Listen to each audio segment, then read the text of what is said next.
Hey guys. This is what if Naruto was disabled. Naruto has been keeping dangerous secrets for years. A long-forgotten dream that just won't die, an ally he shouldn't know, and a friend no one thought he had or would keep him going. Graduating is the least of his problems. Hit like and subscribe if you like this one, and also please check the author in the description. Let's start.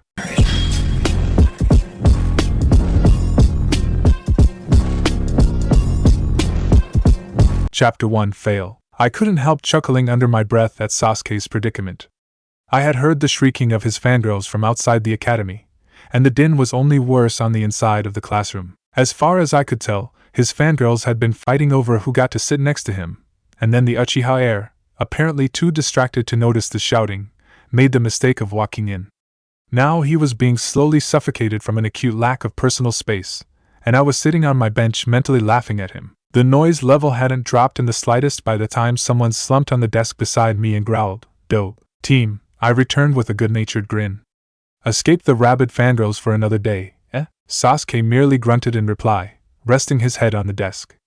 The fangirls were still bickering amongst themselves, yet to notice that their prize had escaped and was now sitting at the window seat with the dead last between him and his rabid fan club. Bastard, using me as a shield. Fortunately, Iruka-sensei came in just then, and the fan club was distracted from either a renewed attack on Sasuke or a new attempt on mauling me as he yelled at them to find seats already. Damn it. Once the classroom was in relative order and I could feel the force of about 24 death glares aimed at the back of my head, so they'd finally noticed. Iruka-sensei told us the results of yesterday's written exam, and those who had failed trooped out miserably. In a way, I guess it's not fair to kick out the non-bookish ninja straight away, but when they don't have a clue what the 5 main ninja villages are or what a henge is, then it's probably a good idea to get rid of them before they get themselves killed. I know for a fact some of them were purposely failed because the teachers know they can't handle ninja life yet. But anyway, I had somehow scraped a pass, although Kami knows how, and I was very pleased. The rest of the class, and probably a good portion of the rest of the building, was alerted to that fact as I jumped onto my desk and hollered, "Hell yeah!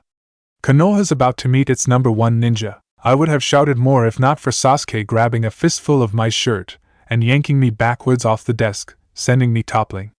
If I hadn't been ready for it, I would have hit my head on the stair above me and probably gotten knocked out. Instead, I leaped straight to my feet and shouted, "What the hell was that for, team? HN. You're giving me a migraine, doe. TME. Don't call me that. If I'm dead last, then why am I still in the room while other people failed?" I heard Iruka groan quietly as Sasuke and I argued, me at the top of my lungs and Sasuke with quieter retorts. But for me, despite my apparent annoyance, this was fun. Irritating Sasuke was a bit of a hobby. And for Sasuke, I was less of a migraine than his fangirls. So we argued, getting progressively louder by the second, until Iruka yelled, "Knock it off, you two." We stopped shouting at each other, and instead turned our smoldering glares on him, both mentally insisting he started it. Iruka was apparently unimpressed and ignored us as he repeated the explanation of the physical exams he'd given us yesterday, before he got called away. "You will be called outside in pairs to demonstrate your projectile throwing and then your taijutsu in a short spar. After that you will return to the classroom, quietly, and wait. When your name is called you will go into that room there and demonstrate your ninjutsu ability." Normally this would happen the same day as your written exam, but due to unusual circumstances it was postponed. I grinned. The unusual circumstances had been someone dousing the Hokage monument with a variety of paints, and then leading 3/4 of the village ninja on a wild goose chase all across Konoha and then some, before vanishing into thin air. They never caught the culprit, a sore spot of the 17 ANBU who had been in pursuit, or even found out who did it, and the best part was that I was off the suspects list. I'd been in the classroom waiting for the exam to start the entire time. Perfect alibi that no fewer than 45 people could support. The chase had taken up the whole morning, and there hadn't been enough teachers left behind to supervise the exams. So, the written got pushed back to the afternoon, and without enough time for the phys tests, they got dragged back to today. Ignoring the fidgeting of the kids around me, some frantically going over jutsu notes. What's the point of that? The theory won't help you now. I spent the next half hour seeing how often I could poke Sasuke with my foot before he shot me a glare strong enough to wither plants and poked me back, hard. Not long, apparently. "Stop fighting and get out here, you two." Oh good, that meant it was our turn. I bounced to my feet with a grin, while Sasuke stood up calmly and just walked down the stairs, me following him noisily and bouncing several feet in the air with every step. I probably would have tripped and fallen down the stairs at some point if not for Sasuke grabbing my jacket, again, and dragging me down. Come on, Dobe, I want to get this over with. Team! I screeched.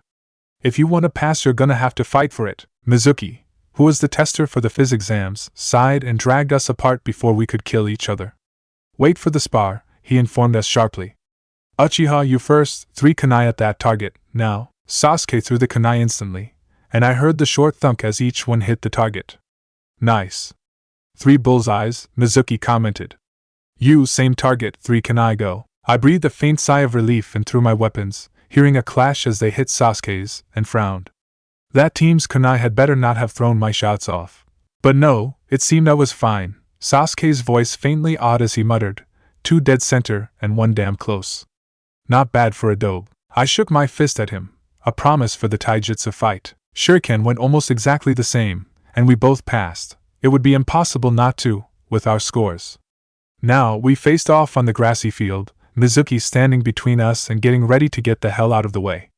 I closed my eyes and breathed in deeply, trying to relax.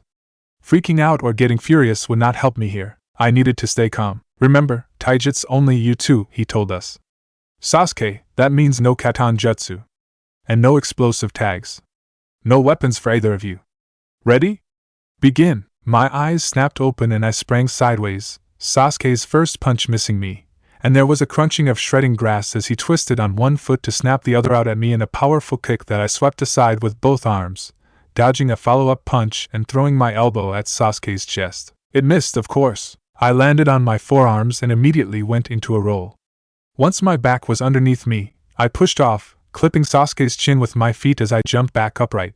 But he wasn't dazed, easily jumping the foot sweep I attempted as I spun around to face him. I heard the rustle of cloth, the sound that meant he was throwing a punch, and ducked it quickly, whipping around again, mentally cursing, "Damn the little bastard, he is fast," and springing away from the uppercut that grazed my cheek. It was an instantaneous act-again fight, either of us losing or gaining any ground as we exchanged blows that were either blocked or dodged, both unable to get in a solid hit as we ducked and weaved between each other's punches and kicks, moving as fast as we could. Finally, Sasuke surprised me with a kick disguised as a punch that I blocked and twisted my other arm, expecting to get a knee to the stomach, and instead felt the solid impact of his foot against my chest. It was a strong kick, too, all the force of his leg behind it, and I hit the ground with a heavy thud, slamming the back of my head against the dirt. For about half a second I stared blankly straight up at the sky as I tried to force air back into my aching lungs, before remembering I was in the middle of a spar, and immediately rolled over backwards.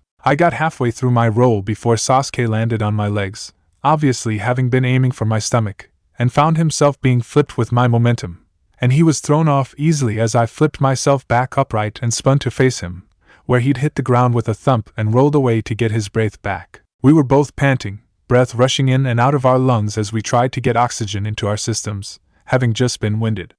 Sasuke sounded worse than me, straining for air, but then again, I'd had a precious few extra seconds. We were both waiting for the other to make a next move, the next wave of attack stalling. Either of us wanted to leap straight in again. Then we both moved in the same instant, rushing back into the fight. I was grinning fiercely as I spun on the ball of my foot to get around Sasuke, and even though I couldn't see his face as I leaned into his back and jerked his feet out from under him with my other leg, I know he was smiling too, in his own way, 'cause that's how me and Sasuke work. I heard Sasuke's back hit the ground, already midway through a roll, and I spun again, blocking his next punch and striking out with my own, swiping at his legs once more and tilting my head to the side to avoid a high kick. We had gone back to the complex dance that made up our spars, barely grazing each other with our attacks and dodging everything with a finesse that made it seem even less like a fight. I heard him draw his fist back through the rush of adrenaline, and mirrored the movement perfectly. Our fists slammed together, and instantly we leapt apart, panting heavily. Then I smiled, and we both bowed to each other, before turning to the astonished teacher. Mizuki stammered. "You're supposed to keep going until someone loses." We both shook our heads. "If we fight longer, we'll start using ninjutsu," Sasuke said quietly, and I grinned brightly, putting my arms behind my head. The teacher was startled by our apparent lack of will to kill each other, when we were usually at one another's throats, but he managed to say, "Okay then, you both passed the taijutsu section, head back inside and just wait." He stumbled off, probably for a cup or two of sake, having been watching small children trying to beat each other up for the past 2 hours, and Sasuke and me both went back inside. Back in our usual seats, we endured Sasuke's fan club fawning over him and fighting with each other in the background. Sasuke, I suspect, was merely trying to hide under his desk and sneak away, but I was just ignoring them. They just weren't worth the effort, and I was too busy being worried about my ninjutsu. See, I can't do a bunshin. I know why, but I can't fix it, or get around it, and I've been getting help, but it still doesn't work. I can do kawarimi, and even henge with ease, though it took a lot of practice and Sasuke laughing at me, but bunshin is simply beyond me. It won't work. Uchiha Sasuke, Iruka called, sticking his head out of the room. I blinked and looked up. Me and Sasuke were the only ones left. Somehow his fan club had all been through and I hadn't noticed them thinning out, although Sasuke had probably sighed with relief as every girl left. It was a 5-minute wait of pure torture. I was actually starting to shiver, my heart thundering in my chest and my breath coming in short pants. I was about 20 seconds from a full-blown panic attack when Iruka called my name. I sprang to my feet instantly, feeling as if ants were crawling across my skin, and couldn't help brushing my arms violently as I bolted down the stairs, trying to get rid of the tickly feeling and slow my heart rate down at the same time before I opened the door. I shut my eyes and took in a deep breath, hearing Iruka sigh faintly with relief. Last one, and the restless shifting of another teacher. Mizuki had probably come in after his sake. I took another breath before I opened my eyes, trying to calm down, and I heard Iruka say, "Okay then, could you please display a henge?" I swallowed anxiously and managed to say without stammering or letting my voice crack in terror, "What of? Just me will be fine." I breathed in deeply and put my hands into the ram's seal, focusing my chakra and pulling it around me, shaping it into the image I was supposed to, and held my breath even as I said cheerfully, "How's this?" "Perfect," Iruka said happily, his pencil scribbling on paper. "Now kawarimi." I nodded and focused. This one was harder, but I knew exactly where he was standing, so if all went well, I could manage it. The hand seals flew by on pure instinct. I felt the chakra flush through my system, throwing up a burning tingle of feeling over me, then the sense of pressure and the sense of my heart skipping a beat as my body swapped positions. I heard a yelp from Iruka, and leaned back in my newly gained chair, smirking. He cleared his throat, recovering from the shock of being used as a kawarimi target, and said, "Very good, Naruto. Just one more. Make 3 bunshin." I swallowed shakily as I stood up. I could do this. I had to do this, no matter how much I sucked at bunshin. I had to pass. Slowly, I brought my trembling hands together into the hand seals, focusing the chakra through my fingertips carefully, focusing intently on the shapes, feeling the chakra flowing out of me and fighting to get it into the right position, trying as hard as I could to keep control. I felt it flow and solidify, and I squeezed my eyes shut and dropped my hands slowly, not turning around to look, my heart pounding in terror as if it was trying to break out of my ribcage. "Please, please let it have worked this time. Please let me pass. Naruto." I heard Iruka sigh, and my heart rate doubled. I hadn't thought it was possible. "You fail." "I'm sorry." I felt my heart stop and all the breath rushed out of my body. I'd failed. The jutsu hadn't worked. "Come on, Iruka," Mizuki protested. He at least made 2 bunshin this time. I had? I didn't open my eyes though, not bothering to try to see what horrible mistake I'd made this time. "One looks dead, and the other looks like the Hokage monument did yesterday," Iruka said flatly, sounding disappointed. "I'm sorry, Naruto, but I can't pass you on that." I slowly turned away, towards the second door of the room, where everyone else had already passed through, with their hatayatesh. They had passed, and I had failed. Again. My footsteps were slow, my head turned to the ground as I walked slowly to my tree, the one with the swing hanging off it, listening to the other children babbling to their parents about their day and how they passed the exam and were genin now. I sank onto the swing, feeling weak and exhausted. I couldn't make a stupid bunshin, and I'd never passed the academy exam. I could never be a ninja. I heard sprinting footsteps and then Sasuke's voice calling, "Dobe, what are you doing over here?" "Oh no." I heard the shock and sadness in his voice. "Oh man, I'm sorry, I thought you'd thought I'd finally managed to pass?" I interrupted dully, leaning against the rope of the swing. "Let's face it, Sasuke, I'm never going to pass. I'll never be able to make a passable bunshin. I'll never be a ninja." Sasuke was silent, obviously not knowing how to respond, before he sat down on the grass next to me, trying to offer comfort with his presence. Oddly, it helped, and I sighed faintly, turning my head to the sky, before asking quietly, "Sasuke?" "Yeah?" My voice was wistful. What does the sunset look like? He took a deep breath. The sun's just barely touching the horizon now. We got out a little late. It looks a lot bigger than usual, as if it's absorbing all the daylight as it falls. It's a deep yellow, starting to fade into orange, and there are small wisps of cloud stained red and orange across it. The sky around it is orange that deepens to red as it hits the trees at the bottom, and as it rises up it fades into the blue of twilight as it starts to deepen into dusk. The sky on the other side is turning purple and dark blue, everything fading away into the darkness as it falls. There are some clouds pretty high up, gray and white, and with the sunlight behind them it looks as if they've been edged in gold. Clouds with golden linings instead of silver. The sun's halfway gone now. The sky is deepening in color, and the sun is a darker orange. It almost hurts to look at it because it's so bright. The clouds are beginning to fade into the shadows as the light vanishes, and the sky near the sun is starting to grow fainter, blending into the blues of the surrounding air. There's a flock of birds in the distance, outlined by the sunlight, looking for a roosting tree for the night. You can probably hear them calling better than I can. I barely hear anything from that far off. He was right. I could faintly hear their screeches, even at the distance they were. The sun's just falling below the horizon now, and the light's all fading away, leaving behind the grays and blues of dusk and nightfall as purple and black overtake the sky. The first stars are just starting to appear, pinpricks of silver in a blanket that darkens as you watch. The last of the light is dying, leaving nothing behind but darkness. There was a short pause, before I said quietly, "Thanks, Sasuke." "No problem, Naruto." He sensed that I wanted to be on my own for a while now, and stood up to leave. He didn't say anything more. There was nothing more to be said. I sighed, and stared up at a sky I couldn't see, wishing that things could be different, and knowing they never would be. I, Uzumaki Naruto, am completely blind, and Sasuke, aside from me, is the only one who knows. Attention, Hatake Kakashi. Memo. I would like to request that you consider taking on a genin team this year. We are slightly short on jounin following the cloud incident and the long-term infiltrations still in progress, and your experience is required. Sign, Sandame Hokage. Attention, Sandame Hokage. Memo not a chance. Sign, Hatake Kakashi. Chapter 2, Pass. I'm not sure how long I had been sitting there when I became aware of someone standing in the tree above me, their breathing and shifting of weight against the bark reaching my ears. Automatically I looked up at them, even though I couldn't see them, and Mizuki's voice said, "Hey, Naruto." I blinked, then turned my gaze back to the ground. There was something off in his voice, but it was probably just my hearing being a little off because I had my teeth clenched. "Lo, hey, are you okay?" he asked, and I didn't even bother to respond. I just had my one dream ripped out of my grasp. How did he think I felt? Apparently he realized that was a stupid question and kept going.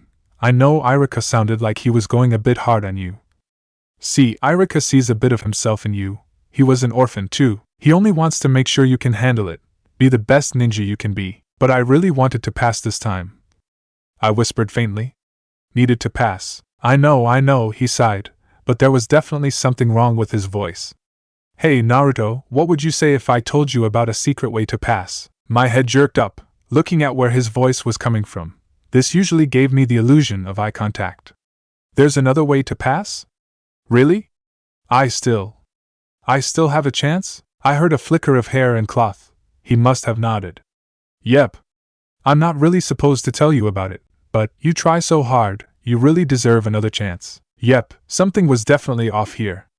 I'd never heard of a secret way to pass, and I'd been through these damn exams twice already, not trying to pass the first 2 times, just seeing how I handled pressure, not too well, as it turned out, so something was wrong. But I shoved it away, focusing on the teacher Sasuke had told me had gray-silver hair. I was desperate to pass. If I passed this time there was a chance I'd actually be with a friend. And without Sasuke there, I knew I was pretty much doomed. What do I have to do? I slipped along the wall of the Hokage tower, easily avoiding the numerous traps that had been set. It was easy for me. I could hear the air shifting around the various tripwires over the corridors, and the breathing of the rare patrolling guards was almost deafening to my sharp hearing. As long as no one snuck up on me, I would be fine. Despite the fact I couldn't see what was going on, wearing what Sasuke had called a walking orange eyesore had made me instinctively stealthy enough to hide from ANBU even in bright orange. Probably a good thing. I heard the Hokage shuffling around in his office, probably doing paperwork, the poor bugger, and shifted up to stand beside the door, listening to his irritable mutters, and frowned, wondering how I was going to get past him. Obviously, he was too tired to notice my chakra, so at the very least I was safe for a minute or two. I frowned, thinking, before remembering I had been in that vault a couple of weeks ago, talking to the Sandane while he was in there. I had been leaning on some massive scroll and had run my hands over it to check its size, out of curiosity, and it had stuck in my mind as a perfect picture. I wasn't sure exactly why he'd been in there, but I did remember exactly where in the room that big scroll had been, and that it was a little bigger than me. Damn, was I glad I'd taken the time to learn that goddamn kawarimi. I went through the hand seals, careful with my focus, and felt the tingle and then the pressure of switching places with the scroll. I landed soundlessly in the vault, and was pleased to note that I'd been holding myself right for the scroll to fall quietly against a corner instead of clattering loudly to the floor. Mizuki had told me exactly where the forbidden scroll was kept, and it wasn't hard to find its shelf. I brushed my fingers across the crisp parchment skimmed dust hard with Seo raised grain kanji carved in the front, reading forbidden in the deep engravings and nodding to myself. Yep, this was it. I switched with the large scroll outside and found myself back in the corridor, and made a mental note to warn the old man about that particular security defect. It wouldn't be that hard to sneak in if you knew the basic layout of the scroll vault. Hell, I'd managed it, and I was doing this without having ever seen the vault with my own eyes. It took me a bare 10 minutes to get out of the tower, completely undetected, I might add, and into the forest to practice. I opened the scroll and brushed my fingers over the parchment, sensing where the ink was by faint traces that I was probably the only one who could detect. I almost groaned at the first jutsu, Kage Bunshin. The world hated me, I was sure, but just in case, I read the rest of it, skimming my fingers over the writing and mentally translating it into words as I went, and raised an eyebrow.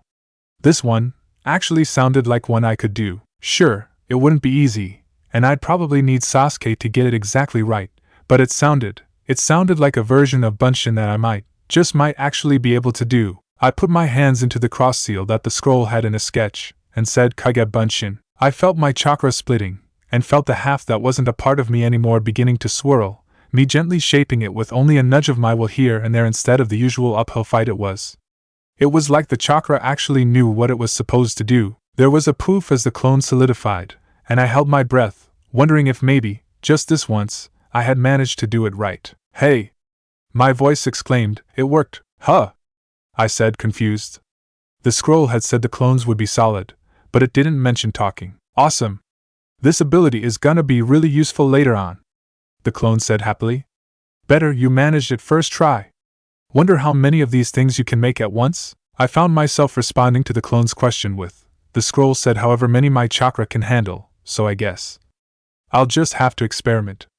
I don't really know how much chakra I have, aside from too damn much. The scroll had also said that this jutsu was highly dangerous, and shouldn't be attempted by anyone lower than Jounin though, so I was kinda skeptical on exactly how accurate it was. The clone puffed out, and I cursed. Well, it hadn't lasted, but not bad for a first attempt. The clones were supposed to hang around until I dismissed them, though, so that'd have to be fixed. And I definitely wanted to be able to make more than one. Good grief. I'd been talking to myself. I shook the thought off and brought my fingers back into the cross seal, repeating, Kage Bunshin. This time there were 3 puffs as 3 different splits of chakra solidified, and I smiled. This was starting to work. Hey, getting better, boss, one of the clones remarked. 3's good, 3's very good. Hey, are you solid? One of them asked another, and there was an ouch as one of the clones was poked, followed by a poof as it was dispelled. Oops. Yes, until I poked you. I half grinned at the clones remaining, and asked, okay, so I can make 3 clones. 3 clones who injure each other and get dispelled. What now? Work on damage absorption, one of them offered, their voice coming from the left. 1 poke isn't good, it's supposed to be a good deal higher than that. Something's not going right there. Oh, and I think you're replicating your hearing funny. I'm getting buzzy sounds and I can't really hear what's going on. That could be a problem, I muttered, but there was a sinking, twisting feeling in my chest. I guess you guys can't see either, huh? There was a ruffling sound of clothes as both clones shook their heads. We're supposed to be identical copies. No new abilities. We should be just as effective as you in battle, except we need the same other senses, and they're not working properly. I sighed. This'll need a bit of work. And the numbers thing, too. 3 won't be very useful in a fight. Better than none, the clone on the right pointed out. Frowning as I thought, my fingers trailed over the scroll, automatically absorbing the information, before I brightened at the next jutsu, Taju Kagebunshin. I grinned. This was going to be fun. Over an hour later, I was flat on my back, panting. My chakra had been busily separating itself as often as it could, and I was starting to wear myself out. But, as far as I could tell, I had mastered this jutsu. The clones were all perfect, exact copies of me, and they had stopped dispelling at a simple poke or shove, standing up to a couple of good kicks before poofing out. My chakra was returning quickly, the remains of the clones returning to me and adding to my supplies, so that I could sit up easily to grin to myself. Naruto! Irika's voice snapped. What the hell are you doing? Ah, good. Time to test the theory that had been nagging at the back of my mind for most of my practice hour. Hey, Irika! I shouted in return, jumping to my feet and beaming. Did you come to test me? I learned a jutsu, like Mizuki said. Mizuki? Irika asked, and I knew that I'd been right. Something had been up, and I'd been dragged right into the middle of it. Yeah, Mizuki. He told me all about the secret way to pass, about how you have to borrow the forbidden scroll and learn a jutsu from it to pass. And I did it, Irika. I learned one. Mizuki told you that? My sensei asked, obviously trying to wrap his mind around something. Laughter cut off our conversation, and I narrowed sightless eyes at my other sensei, soon to be ex-sensei. He was above the ground, standing on a tree branch, I guessed, and he was laughing like the maniac he was. Yes, me, he sneered, and even though I couldn't see him, I could easily imagine the sneering, disgusted expression on his face as he continued, Naruto, you're so gullible, stealing the forbidden scroll like that from me. Honestly, and you want to be a shinobi, you tricked him. Irika exclaimed, obviously furious. Half the village is looking for an innocent child, because you thought it would be funny to get him in trouble? How immature are you? It's not for fun, Irika, Mizuki snarled, it's for power. The power of the jutsu contained in that scroll. Hand it over, Naruto. Naruto, don't give it to him. Irika barked instantly. I shifted the scroll so that it was sitting over my back. I had no intentions of handing it over, and I had a feeling I was going to need to make a run for it. Carrying this bulky thing in my arms would only make it worse. It was hard enough to sprint through a forest by memory alone. Mizuki! Irika howled, apparently beyond furious, and I couldn't blame him. I knew he thought of Mizuki as a friend, and to have this betrayal. Naruto! Mizuki shouted to me, ignoring Irika. Have you ever wondered why the village hates you so much? Ever wondered what you could have done? Why the whole village looks at you as if you're a monster? Mizuki, no! Irika shouted. It's against the law. I tightened my grip on the scroll, taking a step back. This wasn't something I wanted to hear, but at the same time. Every day of my life. Every single day, I wondered. But I didn't want to hear it. Didn't want to know. When the nine-tailed fox demon Kyuubi attacked Konoha 12 years ago, it was sealed inside a baby. You are the Kyuubi! Even your beloved Irika-sensei hates your guts. The bottom of my stomach dropped out. The nine-tailed fox. Why everyone hated me. Why I had to fight for every step I took. Why my best friend had to pretend to hate me. Why? Why everyone called me a monster or demon freak whenever they thought I couldn't hear them. I heard nothing from Irika, just the bare gasp of air that he needed for survival, and felt my chest tighten. So I was a monster. I was just a dropout, a monster, a failure, a freak. I spun around and bolted into the trees. Sneering laughter echoed after me from the barren depths of my memories. I ran as fast as I could, and that was very fast. I was almost as fast as Sasuke in a sprinting match, and if I really had a reason to be running, I was faster. I was probably lucky not to run into any trees, but my mental map and my memory was more than enough. It was easy for me to dart between the trees, ducking and leaping the lower branches. I didn't try to take to the trees. It had taken me 3 weeks and a sprained ankle to map them well enough for me not to be a health hazard, but I didn't want to risk it. The solid ground made for enough of a fast escape route from a world that hated me. I sobbed in a breath, stumbling over a chute that hadn't been in that mud patch last week. Stupid trees, always growing, and tumbled to the ground, landing with a heavy crash on the forest floor and rolling to cushion some of the unsteady impact. Ow, I really should have broken something, but somehow, all I felt was one massive bruise beginning to form over my abdomen. I tried to push myself back up, but an unfamiliar whistling sound made me whip my head around, like the sound of wind reflecting off a shuriken, but bigger, and the shape was different. There was a tearing sound, and then the sound of squelching mud, but my sharp nose caught the smell of blood, and my eyes widened. Not mud, flesh. Someone had just been injured, and that someone was standing over me. I stared at the place I could hear the panting, and opened my mouth to say something, anything, when I heard Irika say, "Run for it, Naruto. Don't let Mizuki get the scroll." I drew in a sharp breath, my mind clicking rapidly. Irika had been hurt. Irika had stopped the blade. Irika was hurt. Irika had protected me? What the crap? This made no sense, so I did the only thing I could, and followed his orders. I ran again. I couldn't do anything right. I couldn't do a bunshin. I'd gotten Irika hurt, and I couldn't even escape from one measly chunin. For Kami's sake, I could get away from Anbu. Naruto, quick, give me the scroll. I heard Irika shout from further off, and I turned my head towards it, quickly leaping that way. What in the world? There was a thump, and a poof, plus the short burst of chakra that I knew meant a henge was being dropped. Mizuki's voice said, "How did you know I wasn't Irika?" I was confused. What was he on about? He couldn't see me. I was a tree or two away from him and whoever had attacked him, and it was a leafy one. I was hidden perfectly from view in the heavy undergrowth. There was another poof, and another chakra flare, and then Irika's voice said, heavy with pain, "Because I'm Irika." I guessed that Mizuki, in Irika henge, had been chasing Irika, in Naruto henge. And these people were teaching us? Sad, why are you bothering to protect him? Mizuki spat. He's just a monster, a demon. He's not worth anything. He'll never be any more than a failure. The Kyuubi is nothing more than a monster, one who killed your parents. I swear my heart nearly stopped at that. So Irika had even more right to hate me than anyone else? That was all I was, wasn't it? A monster, a demon. You're right, Irika said, panting, his voice thick with what I suspected was blood. I let my head droop. I was nothing. The Kyuubi is a monster. I was worth nothing at all. But Naruto's not like that, Irika continued. He's not a monster. He's a klutz, and a bit of a clown, but when it really comes down to it, he's a bright, energetic kid. Uzumaki Naruto is not a monster, or a freak. He's a human being. He's hardworking and kind-hearted. He's not the Kyuubi, and he never will be. He's not the one who killed my parents. He's the number one loudmouth of Konoha, and more importantly, my student. And that is why I will protect him. I felt my heart lifting. Irika said, he said I'm not a monster. That I'm worth something. That I'm not nothing, Mizuki snarled.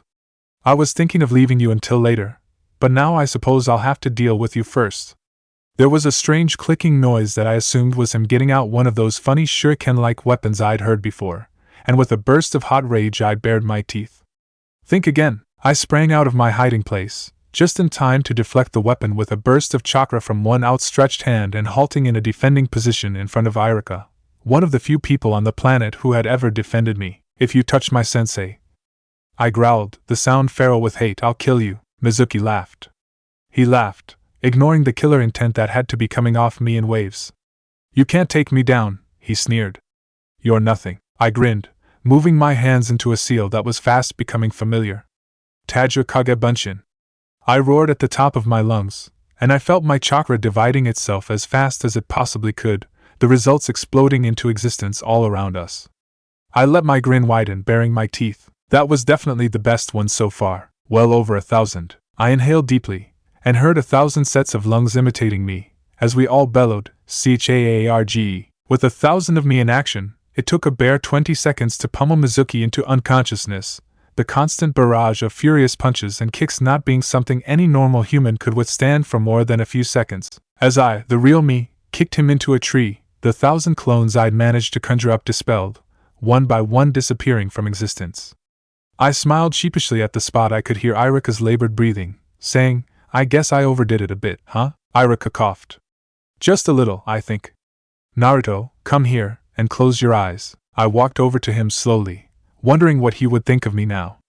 I'd just beaten the utter crap out of Mizuki, who had attempted to betray the village, using me as a scapegoat, and my train of thought was cut off as I felt Irika pulling off the goggles I sometimes wore, replacing them with warm cloth, and I heard him say, Okay, you can open them now. I did open them, making my eyes look up at my forehead, totally pointless, and moved my hand to touch the strip of cloth that had been neatly tied there, and the plate of metal firmly fixed in position. My fingers brushed over the spiraling symbol engraved deeply into the steel, and my eyes widened instinctively, my mouth dropping open as my mind painted the Konoha leaf resting on my forehead. The Hittite. Iruka had passed me. I was a ninja. I felt the excitement bubbling up inside me and I let out an ear-splitting yahoo! And grabbed my sensei around the waist, hugging him tightly. Thank you so much, Iruka-sensei, he laughed. Well, the requirement is 3 bunshin, and you just made at least 1,000 perfect copies of yourself, using a Jounin-level jutsu, no less. How could I not pass you, after a performance like that? I laughed myself, feeling like I was going to explode with happiness. I'd made it. I was a ninja, and I'd finally conquered that stupid bunshin. Come on, Naruto, my sensei laughed, I'll treat you to ramen. It's starting to get late, and I know you haven't had dinner. I whooped, and bounced alongside him as we started to walk back to the village. Then I paused. Wait, what about Mizuki and the scroll? Well, I hardly think Mizuki's going anywhere, Iruka pointed out. He can stay where he is until the ANBU pick him up. I left a message explaining what happened, and I'm sure the Sandaime Hokage was following it in his crystal ball, so he'll know exactly what happened. The scroll can stay with us until we can return it safely to the vault. I nodded energetically. That made sense, and better, it meant I could have dinner straight away. I sat down at one of the stools at Ichiraku ramen bar, bouncing excitedly and begging Iruka for miso ramen. My sensei was chuckling under his breath as the chef plunked 2 bowls of ramen down in front of us, saying, "First batch of the morning, fresh and piping hot. Eat up, boys." Morning, already, must have been busy for longer than I thought. I heard Iruka's chopsticks crack and half froze. I wasn't sure where mine were. Sasuke always tapped the table for me where the chopsticks were, or muttered under his breath, but he wasn't here, and I couldn't let Iruka know I was blind. I just couldn't. Naruto! I heard a familiar voice bellow from down the street, and turned my head towards it. Where the hell have you been? I've been looking all over the damn village for you. I felt my face splitting into a grin. Sasuke! I hollered back at the top of my lungs. Sasuke! I passed. What? He was closer now. I could hear his sprinting footfalls as he ran towards us, and as he screeched to a halt he panted out, "How'd you do it?" "You passed, that's great." I grinned and formed the cross seal. "Kage Bunshin," I announced happily, and the chakra instantly puffed out into a shadow clone, who did a backflip. "That's awesome, Naruto," Sasuke said. "Where'd you pick that up?" "Oh, Kami, don't tell me you actually." "I borrowed the Forbidden Scroll and taught myself the Kage Bunshin," I told him, happily raining on whatever hope he'd had that I hadn't gone and done exactly that. "Arg. I told you not to tell me." Iruka cleared his throat, apparently surprised to see Sasuke talking so much. But really, if he's fighting with me, he talks quite a bit. He's very quiet around other people, most of the time, but when it was just him and me, it was normal. Sasuke, Naruto did manage to pass, although, he coughed. It wasn't exactly orthodox. I had freaked out over the cough. "Ah! Iruka-sensei. I forgot, you're hurt. We have to get you to the hospital," Iruka chuckled. Don't worry about it. I patched myself up on the way here, and it wasn't that bad." "Wasn't that bad?" "Those shuriken thingies were awful. They'd cause wicked injuries. You must be in agony." "Well, tell me all about it then," Sasuke said, sitting down in the seat next to mine. "But then the ramen will get cold." I whined, the complaint a plea in disguise. I heard Sasuke sigh, and then rap his knuckles on the counter in front of me. "The ramen's right there, moron. You can talk and eat at the same time. I know that much about your table manners. I love you, Sasuke," I thought as I reached out and grabbed the chopsticks he had just indicated with that tap. In half a second I was gulping down the ramen and babbling the story out to my best friend, waving one arm around for emphasis at the important bits, and shoveling noodles into my mouth. And then one of those shuriken things went flying towards Iruka and it was awesome. I was just like POW, and then it went flying and I said, "If you touch my sensei I'll kill you, and those shuriken are nasty. Do you have my sketch pad?" Sasuke handed me a rectangular pad and tapped my knuckles with the pencil, which I quickly grabbed and flicked to a blank page, rapidly scribbling on the paper and sketching out the razors of the projectile weapon and the slight curve of each blade, the deadly-looking weapon feeling right as I checked the slight abrasions the pencil made with my fingers. That slight curve would explain the whistles I'd heard, and the collapsible mechanism would have made those clicks as it was unfolding. Made sense. There, like that, about my arms and from point to point. Damn, those things were nasty. Like a shuriken, but way bigger and a little different, too. I gulped down half of a second bowl of ramen in one go and continued. Then Mizuki said, well, not so much said as laughed, that I couldn't touch him or something, and then I used the taijutsu kage bunshin, and then it was pow, pow, kablum, and he was down. There was, like, 1,000 bunshin. It was awesome, the best one I managed all night. Then Irika gave me his forehead protector, and we came here, and then you showed up, and… Yes, I know the story from there, you idiot, Sasuke sighed, but there was a hint of a smile in his voice. But that means you passed, right? I turned to Irika, tensing my face muscles and raising my eyebrows in what Sasuke had nicknamed the puppy dog eyes no jutsu, and my sensei laughed. Well, I'll have to change the results, but since the bunshin was the only thing holding Naruto back and he can do it beyond perfectly now, I really have no choice but to pass him. Huhu! I shouted, and Sasuke scowled, growling, "Dobe, not so loud. Must the whole village know?" "Yes," I declared. "In fact, screw the village, I want the whole country to know." I jumped to my feet and opened my mouth, but Sasuke clapped both hands over my face, wrestling me to the ground. "Oh, no you don't. I want to have eardrums when we get our teams. Which means I don't want you blowing them out a few damn hours beforehand. Team!" I spat around his hands, wriggling underneath his weight until I got the leverage to kick him off and then make a break for it as he made another leap at me. "See you later, Irika-sensei," I shouted as we bolted down the street. Irika sighed. Those two. Just a minute ago I could have sworn they were best friends, and now they're trying to kill each other again. Honestly, the way they act sometimes. Attention, Hatake Kakashi. Memo, it wasn't a request, Kakashi. You are taking a team. Sign, Sandame Hokage. Attention, Sandame Hokage. Memo, I will agree to consider teaching a genin team this year, but I would like to request permission to teach the team containing Uchiha Sasuke and Uzumaki Naruto. Sign, Hatake Kakashi. P.S. That wasn't a request either. Sensei's brat and Obito's brat or no brats at all. I was bouncing up and down continuously in my seat beside Sasuke later that morning. Sleep? Why would I need such a useless thing, again acting as a shield from the fangirls, who had yet to notice that the seat they were fighting over was currently occupied. Sasuke was ignoring me, although I had to be irritating him, but as per usual, I was less annoying than the female population of our class. Even if I was high for no particular reason. "Naruto," a voice sighed from above me, and I glanced up, hopefully meeting Shikamaru's eyes.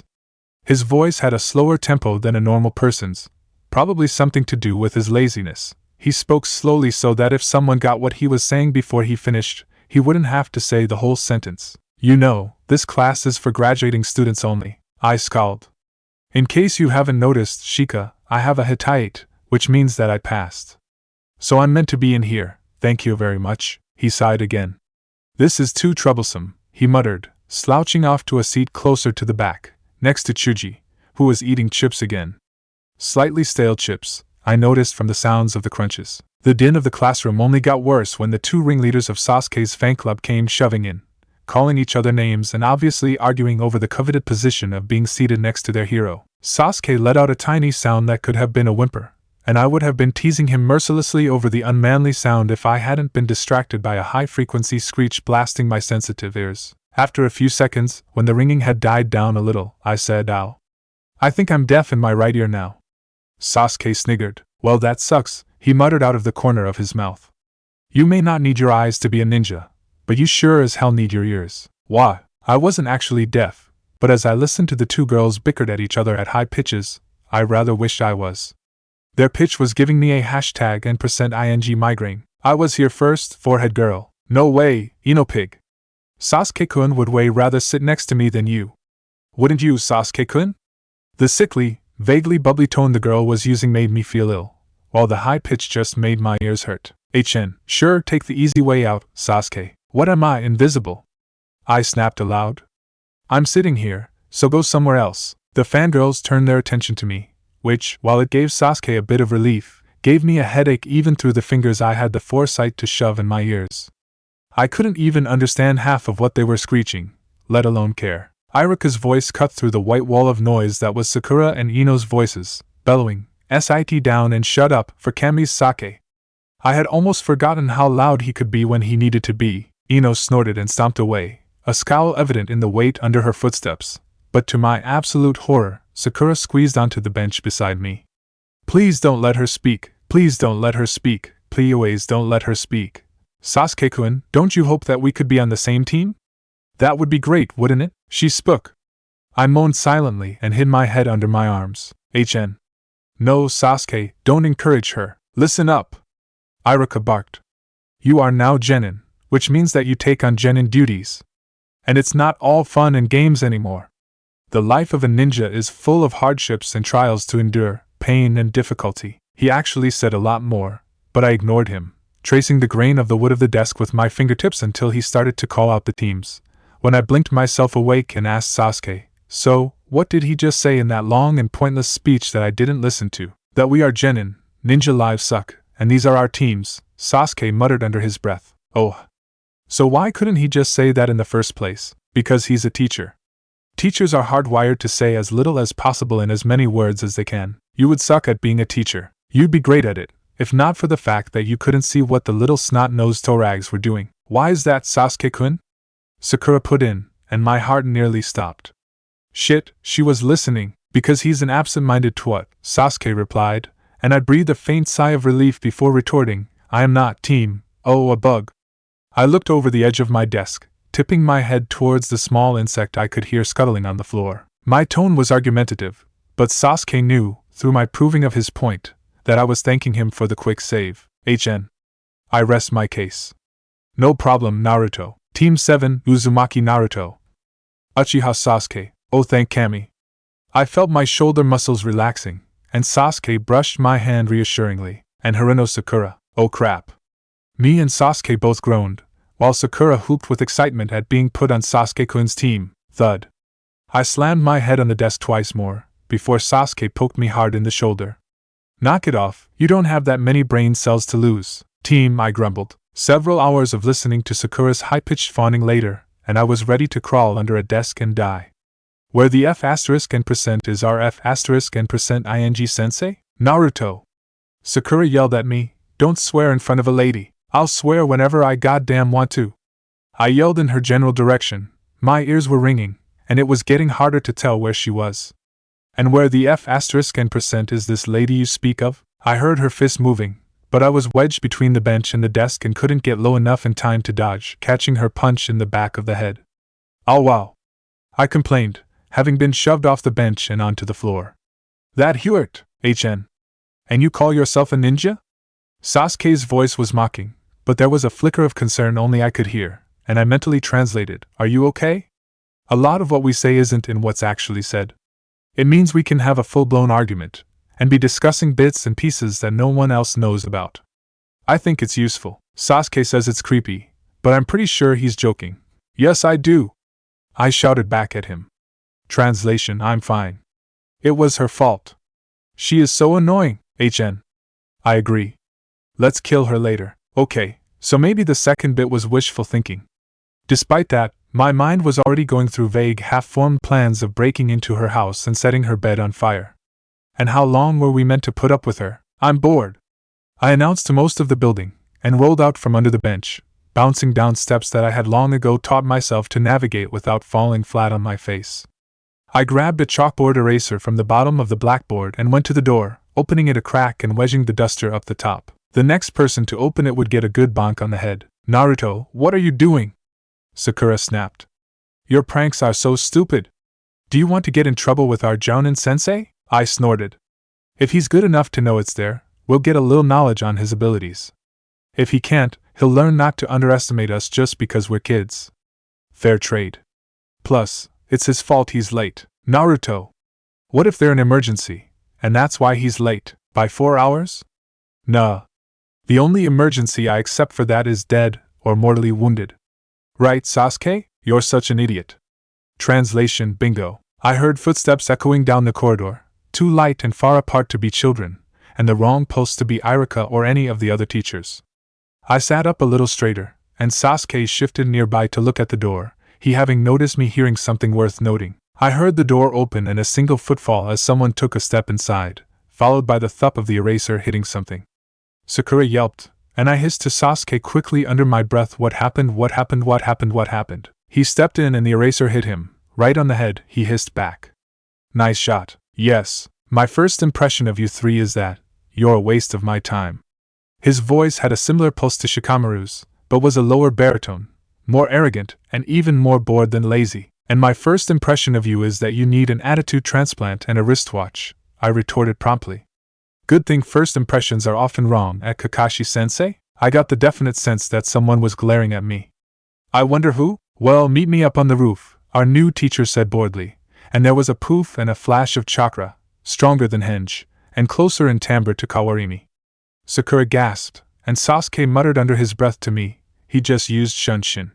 Show off, I nodded agreement, looking as if I was just nodding to myself for no real reason, and bounced to my feet. Sasuke stood up behind me, and I pretended to stare out the window for a second to let him get in front of me before following tamely. Sakura, closer to the door, went out straight away, and I heard her footsteps immediately take the stairwell towards the roof. Sasuke's hands brushed the edges of the doorway, letting me refix its position in my head, and as we started going up the stairs, he trailed his hand along the banister, the changes in the direction of the noise letting me know when there was a curve coming up. Oh! I had walked into the doorway just before the roof. Sasuke's hand had missed the other edge of the doorway, and I had misjudged the width of the door without the second reference. You're so clumsy. Sorry, team. Don't do it again. Rubbing my head, I moved out onto the roof and walked over to where Sasuke was standing, leaning against the railing he'd brushed with one hand a second ago. Sasuke himself sat down on the stairs about a meter away from my feet, and Sakura was on his other side. Well, now that we're all here, why don't we introduce ourselves? Kakashi drawled. His voice was very bored, and it irritated me. If he was so bored, then why was he here? Your name, likes, dislikes, hobbies, your dream, that sort of thing. Why don't you go first, sensei, to show us how it's done? Sakura suggested. My name is Hatake Kakashi. Well, likes and dislikes, I don't feel like telling you those. My dream for the future, never really thought about it. Hobbies, well, I have lots of hobbies. Your turn. Well, that was helpful, I thought, frowning slightly. He gave away a lot more than he let on, and I don't think he meant to. Secretive guy. Doesn't like to think about the future. Probably lives in the past a bit. Better keep an eye out for that. His likes and dislikes. I don't think there's something children should be privy to. Judging from his amused tone there, hobbies, man, I think he really does have a lot of hobbies. Wonder what they are. Well, that was helpful. Sakura exclaimed. All we really learned was his name. Apparently she didn't catch that. Okay, you go first, Kakashi said. There was a long pause. Finally Sasuke sighed. Idiot, are you even awake? Shit, he was talking to me. What was the question again? I yelped, then acted like I had remembered. Oh yeah. Likes. I like ramen and my friend, bright colors, ramen, and music. I don't like silence. I really don't like silence. Oh, and those 3 minutes you have to wait for instant ramen to cook after you put in the hot water. That's not instant. I hate high-pitched noises. They're even worse than silence. And really loud ones, they're bad too. Hobbies, my favorite hobby is drawing, but I make explosive seals, too. I'm working on shock tags, but so far all they do is light up the living room occasionally, so if I come in with singed eyebrows, you know why. I stopped, expecting Kakashi to prompt the next person, but Sakura said, what about your dream? I was immediately suspicious. Why did she care? Why had she noticed? Why did she give a damn about what my dream was, especially if I didn't want to tell her? Was she planning something? Was I too paranoid for my own good? Probably. I contemplated this internally for a second, then swore mentally. Oh crap, I'm turning into Sasuke. Come on, how would I know what my dreams are? I'm just an idiot, I whined. Ask Sasuke, he's smart. Can I have that in writing? No. Okay, your turn, Kakashi said, and apparently indicated Sakura, as it was her voice I heard next. Well, my likes are. The person I like is. There followed a little giggle. My hobbies, another weird giggle. I got the distinct feeling she was staring at my best friend, and smirked to myself. I was so teasing Sasuke about this later. I plugged my ears to avoid Sakura's high-pitched whininess, and spent the rest of her fangirl speech planning out how to piss Sasuke off later, and also my escape route when he took a swing at me, and the last one, Sasuke's turn. I tugged my fingers out of my ears. Sasuke's voice was always quiet and a good, low pitch. I don't like much, and I dislike many things. Translation: I like Naruto and tomatoes, and I dislike fangirls and a whole lot of other crap. I don't have any hobbies, though I'll never admit it. I like to help Naruto with his pranks to piss off people who annoy me. And my dream for the future. His eyes narrowed, I could just tell from his tone. Is to even the score with a certain someone. Mentally I cursed. Damn, I thought he'd outgrown the I am an Avenger I must kill Itachi phase. Unless he's talking about the oh crap, I told him to leave that alone. I shot a dirty look in what I thought was Sasuke's direction, just in case. Judging from Sakura's failed attempt at hitting me, I think I missed. Well, you're all three individuals, each with your own thoughts and opinions, Kakashi said easily. That's good. Now, tomorrow, we'll begin with a survival exercise. What?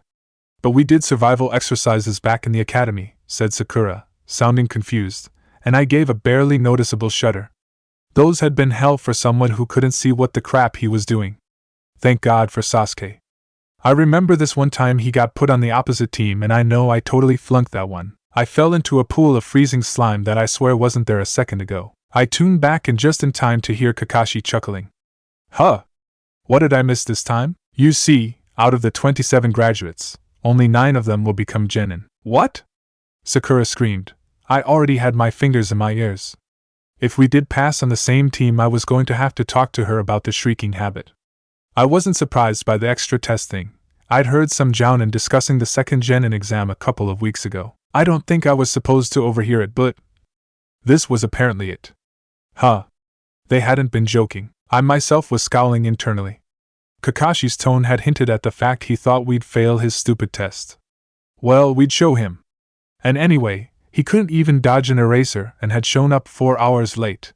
What sort of faith could you put in his words? So I'll see you guys tomorrow at 5 in the morning. Just remember, if you don't want to throw up, don't eat breakfast. He vanished, and I immediately thought, screw the guy who needs a wristwatch. Screw not eating breakfast. I said aloud. He's probably going to show up 4 hours late again, and if we haven't had anything to eat by then we'll be useless in any form of survival exercise. Good point, but Kakashi-sensei just told us not to eat breakfast. Sakura insisted. And we have to show up on time. That's how it works. Actually, it was only a suggestion, Sasuke put in quietly. And how much stock can we put in this guy's words anyway? I pointed out. Showed up 4 hours late, underestimated his team, couldn't dodge a simple chalkboard eraser, unless he was just too lazy to get out of the way, which is even worse, underestimated us again. And now he's told us to starve ourselves and then abandoned us until tomorrow. Suyer, I can respect him. Not. Sakura began lecturing in her high-pitched voice, and I sighed. Damn, this was going to be a headache. I just knew it. Chapter 3, and pass again. Kakashi-sensei was late. Again. I've got half a mind to sneak into the records vault to find this guy's file, just to see if he's actually always this late, or if he just doesn't care enough about us to be on time, I muttered to Sasuke, who quietly nodded in agreement. Sakura was dozing nearby. She had been trying to stay awake, but had failed rather miserably. Listening to her breathing cautiously, I asked Sasuke quietly, what does Kakashi-sensei look like? Sasuke paused, considering his answer. He's pretty tall, looks even taller with his hairstyle. His hair's silver and it sticks up all over the place. He looks about late 20s, early 30s. He wears a navy blue mask that totally covers the bottom half of his face, and his hitate is tied on at an angle to cover his left eye. He looks kind of disorganized, sort of lazy in his posture. Yeah, he sounds lazy, I commented. And arrogant, that too, Sasuke fell silent. Damn, I didn't complain too loudly though, content to listen to Sakura's breathing in the hope she'd stay asleep forever. Of course, it didn't last, and around 7:30 she woke up, fingers in ears, freaked out, realized our sensei still wasn't here, calmed down, and went to her favorite pastime, talking at Sasuke, who was ignoring her. When she failed to get any response, she went to her second favorite pastime, staring at Sasuke like a love-struck pigeon. Oh wait, I couldn't even see what she was doing, and I still knew the expression she was wearing. Sasuke had described it as the stupidly hopeful puppy look. Something like 4 goddamn boring hours later, I heard the faint jingle of bells from one of the several trails through the forest, and glanced towards it. Sasuke came out of his broody trance to look over as well, and I could hear footsteps now, Kakashi-sensei's pulse. Finally, our sensei was here. Sensei, you're late! Sakura shouted. I frowned slightly and muttered to Sasuke, mental note, by earplugs, am I? Our sensei asked, sounding genuinely surprised, and I decided that he really needed a wristwatch. The bells jingled. Well, you see, I had to help this little old lady with her groceries, and I guess it made me a little late. Sakura snorted disbelievingly, while I raised my eyebrows at Sasuke. I actually couldn't tell if he was lying or not, but anyway, on to survival training. Your task is simple. The bells jingled again. What was up with them? And what kind of ninja wore bells anyway? You must get these bells from me, and you have until noon to do it. He put something down on a piece of wood. A stump, I remembered, was about where he was standing. Aha! That's what the bells were for. Then, crap, how could I get them if I couldn't even see them? But sensei, there's only 2 bells, and there's 3 of us, Sakura said, sounding confused, and now I was, too. Only 2 bells? Why's that? He said we had to get the bells. Maybe it's just to make it a wider target than one. So it'll be harder for us to get in each other's way? That's the catch, Sakura. Only the people who get a bell will be allowed to pass, and the one who fails will be tied to one of those stumps and will not be allowed to eat lunch, and will have to go back to the academy. Or not. My jaw dropped open in a combination of horror and awe. Horror? Oh Cammy, there's no way in the 9 hells I'm going back to the academy. And aw man, was this guy good. He told us not to eat breakfast, and me and Sasuke had both steadfastly ignored that. Sakura was probably starving though. He had just effectively turned us against each other, 2, each for his own. Ready? Go! Instantly Sasuke bolted, and I followed him through the trees straight away, listening to Kakashi-sensei behind us. He wasn't following us, which was good. Sasuke wanted to say something, but I couldn't tell what. He paused. The air pressure here felt a bit lighter, and I guess we were in a clearing. Alright, so what was off about that? He asked firmly. I twitched my head at him, my mind flashing frantically. I don't get it. And we don't have time for this. What if he comes after us? There's only so much warning I can give, and his footfalls are pretty distinctive, but he's a jounin and— Calm down, Sasuke interrupted. He's too lazy for that. He'll wait for us to come to him. Now I'll say it again, what was wrong with that whole thing? I took a breath, trying to calm my mind down. Well, for one thing, genin teams are always in teams of 3. I've never, ever heard a team of less than 3 genin training or doing village missions around town. Not 2, not 1. Always 3. Either all 3 of us are gonna pass this, or none of us will. Sasuke nodded, his hair flicking against his face, the sound telling me his head motions. Right. Which means the no bell no pass thing has to be a fake. I pinched the skin next to my eye with 2 fingers, thinking. There's no way in hell us genin can match up to a jounin, I pointed out. Not on our own anyway. But all together, and we might just stand a chance, Sasuke finished. Come on. Kakashi-sensei's busy reading a book, so we can get to Sakura and get her to help without many problems. Man, do we have to? I mumbled, following him. We were taking a circle around Kakashi-sensei, who as far as I could tell hadn't moved. She gives me such a headache. Deal dope. We need her if we're gonna pass this. I grumbled under my breath and continued to follow Sasuke, slipping between the passing trees as he brushed them with his fingertips. Kakashi didn't seem to have moved and Sakura was hiding in the forest over. Wait, who the heck was that? Sasuke, there's someone over with Sakura, I said aloud, and Kakashi-sensei hasn't moved at all. I think there's some. I swore aloud as my mind connected the identical footsteps and chakra signature, which really hadn't made sense, with the jounin level jutsu I had learned just last night. Damn. Shadow clone. A what? Sasuke asked, his voice getting louder as he turned around to look at me, not pausing in his sprint. A what clone? Shadow clone, Kage Bunshin, I replied, moving around a bush that I remembered to have thorns. It's a form of the clone technique, but it's not genjutsu. The clones produced are solid and have their own chakra source. They're very dangerous though cause they divide the user's chakra evenly. Make too many and you'll kill yourself with chakra exhaustion in under a minute. Kakashi-sensei must be pretty strong to even make one, Sasuke grunted, absorbing the new information. Do you know anything else about them? I frowned and clipped a tree with my elbow. TME. You missed a tree. The scroll I was reading said something about them being able to fool the Byakugan Kas of their chakra systems, but the Sharingan can see through the jutsu. Hey, isn't the Sharingan your clan's bloodline? Yes. Shut up, we're getting close to Sa. There was an ear-splitting scream that actually made me freeze in place and clamp my hands over my ears in an attempt to ward off the nail being driven into my skull. Kara, Sasuke finished with a faint sigh of exasperation. Too late, I muttered, carefully prying one hand away from my head to check if the noise was gone. It had. What can you hear? Sasuke asked, coming back to me. He'd had the same thought as me, I think, that if Kakashi-sensei had made one clone to go after Sakura, what were the chances he'd made one to come after us so he could read his book in peace? Sakura's 100 meters that way, unconscious, I think. Whatever that thing was, I'm pretty sure it was a shadow clone. It's gone now, and Kakashi-sensei is, shit.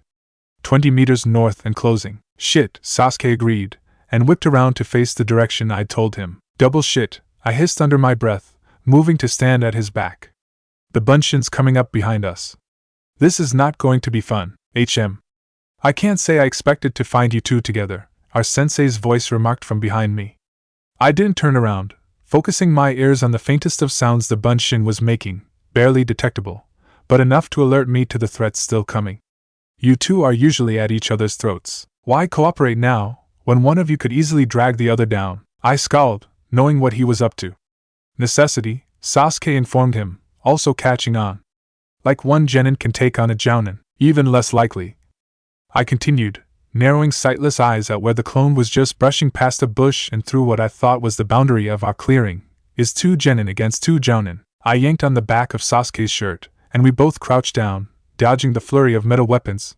Kunai, I was reasonably sure from the sheer whistle of the blades cutting air, but Kakashi might have access to more dangerous weapons, and I smirked as I heard the sound of our sensei having to step to the side to avoid his own assault. I tugged again, and we stood up slowly, keeping our backs pressed against each other to cover all angles. What say we even this fight out a little?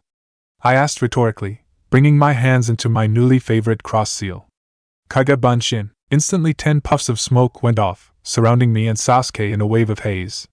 One of them hinged instantly into Sasuke, leaving me and the original to take advantage of the cover and sneak away. It wasn't a particularly good cover, and I had my suspicions that Kakashi-sensei had seen right through it, but neither he nor his Bunshin followed us as we ran towards the spot Sakura was. Or the spot her breathing was, at least.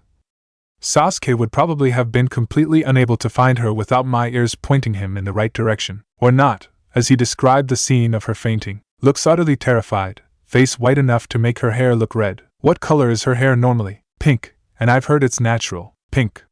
I frowned, trying to remember that color, before finally placing it and shuddering. It was a faded memory, and definitely not a good one. I shook off the dull memories of colors I had been sifting through and said instead, any ideas to wake her up? We're going to need her, I'm sorry to say. If I knew a Suigun jutsu I'd use it, he muttered, and I grinned evilly. Makes me sad I don't know any either. Ah well. Shakan shouted is, then. She woke up screaming in terror, and I pinned my fingers in my ears for what had to be the 10th time that day. From Sasuke's tense reaction, she had thrown herself at him, and was now sobbing into his shoulder. Something about him dying. I stifled a grimace at that thought and piped up, we need a plan to get those bells off Kakashi-sensei. Just charging in randomly will only get us our asses handed to us on silver platters. Any ideas? Naruto, don't swear! Sakura snapped, coming out of her fear-induced stupor to yell at me. It wasn't the original intention, but hey, it snapped her out of it. Whatever works, even if it wasn't supposed to. I ignored her and turned my head to Sasuke, who was quiet, probably thinking. If what you already worked out is correct, he said slowly, then the bells are only a target, something to focus on. What Kakashi-sensei actually wants to see is teamwork. But that can't be the only catch. The bells still have something to do with this. But there are only 2 of them. While he was muttering over that, I didn't want to know what Sakura was doing. As long as she was out of my personal space, I suddenly blinked at an influx of information, giving it several seconds thought as I wondered how I knew that Kakashi had finished off my clones and was headed our way, though more slowly than he could have been. Then another flash of info. His clone was down, dispelled to nothing more than gases, and my last one had just been dispelled. HM. Did shadow clones have the ability to transfer information to their creator? That was something to be investigated, but for now, I could definitely hear his footsteps. Whatever plan you've got, I want to hear it now, I said to Sasuke. Our sensei's coming. The clones didn't distract him for long. Well, that was amusing, said Kakashi's voice from somewhere behind Sakura. Shit, I said conversationally as I turned around. Mental note. Factor in sensei's inhuman quietness when calculating distance through footfall volume. Kakashi, if I could see him, was no doubt giving us a very evil grin. I swore under my breath multiple times and wondered if I could pull off a henge of Sakura. Not likely. Sasuke's had taken close to a month to perfect, and had to be updated regularly. I only had passing knowledge of Sakura. That option was out, although the clones would probably distract him long enough for us to. For us to what? We needed a damn plan. There was a choked yelp as Sasuke was kicked off his feet, and I reacted immediately, catching him to break his fall and dragging him upright again in under a second while Sakura screamed and I hoped, ducked. Sasuke wheezed for a second or two, leaning on me while he struggled to breathe. Right. Screw the plan thing, this guy was going down. No one hurt Sasuke and got away with it, not even his fangirls. I don't know why they think green hair is a bad thing. I don't see any problem with it. Wait, Kage Bunshin, I growled. That would keep him busy for a minute or two. Sasuke, are you alright? What's Sakura doing? I'm fine, he gasped, just winded. Sakura's unconscious. No, wait, she's waking up. Kakashi's having trouble with your clones. Too many. Holy crap. And I thought, one of you was scary. Yeah, now shut up and think. We need a plan, pronto. I'm a genin, not AF% and ING taijutsu master. You're the smart one, remember? We need to get him pinned, or at the very least distracted enough for one of us to grab those bells, Sasuke panted, his breath mostly back. Half left of your bunshin. Distractions. I doubt we'd be able to get him off guard enough. Do you know genjutsu? That could work, I snorted, reminding him that I couldn't even detect genjutsu. And that was when they actually affected me. Seriously, the eye contact ones don't work, and the others are just effing annoying. Can't make M, can't dispel M, can't even notice them. I all-round suck at genjutsu. Can you make enough bunshin too? No, there's only so much they can do. They're lightweights anyway. Our conversation was cut short by me suddenly catching a punch to the side of the head, followed up by a kick to the side that sent me flying. Ow. I hate it when that happens. Sasuke was using Gakakyu from the sound of things, and as I tried to stand up and stumbled, the rushing sound of fire eating the air nearby halted as Sasuke grabbed me, holding me upright and probably stopping me from knocking myself out against a tree. The bunshin ran out, huh? I said blearily, making the cross seal. Better fix that. Kage bunshin. Another dozen clones flickered to life and attacked our sensei, and I leant my pounding head against Sasuke's shoulder. Damn, that punch had hurt. We need a plan, and we need it now. I dunno how long I can keep this up, especially if I get punched like that again. Although the pain was fading again, and I could hear properly, my ears had been ringing slightly, but now I could hear Sakura's breathing and therefore didn't jump when she next spoke. I can use genjutsu as a distraction, if you need me to, Sasuke-kun. He turned his head towards her, while I kept mine staring at the rather vicious-sounding fight going on between my clones and my sensei. I winced as one particular set of memories returned. Dang, that had to have hurt. Wait, it did. Another clone was pinned down, and then dispatched by Kunai as Sasuke's mind whirred and clicked. I could almost hear it going with my ear right next to his head like this. Okay. I've got it now, he said, and if I had touched his face, I knew I'd feel his smirk.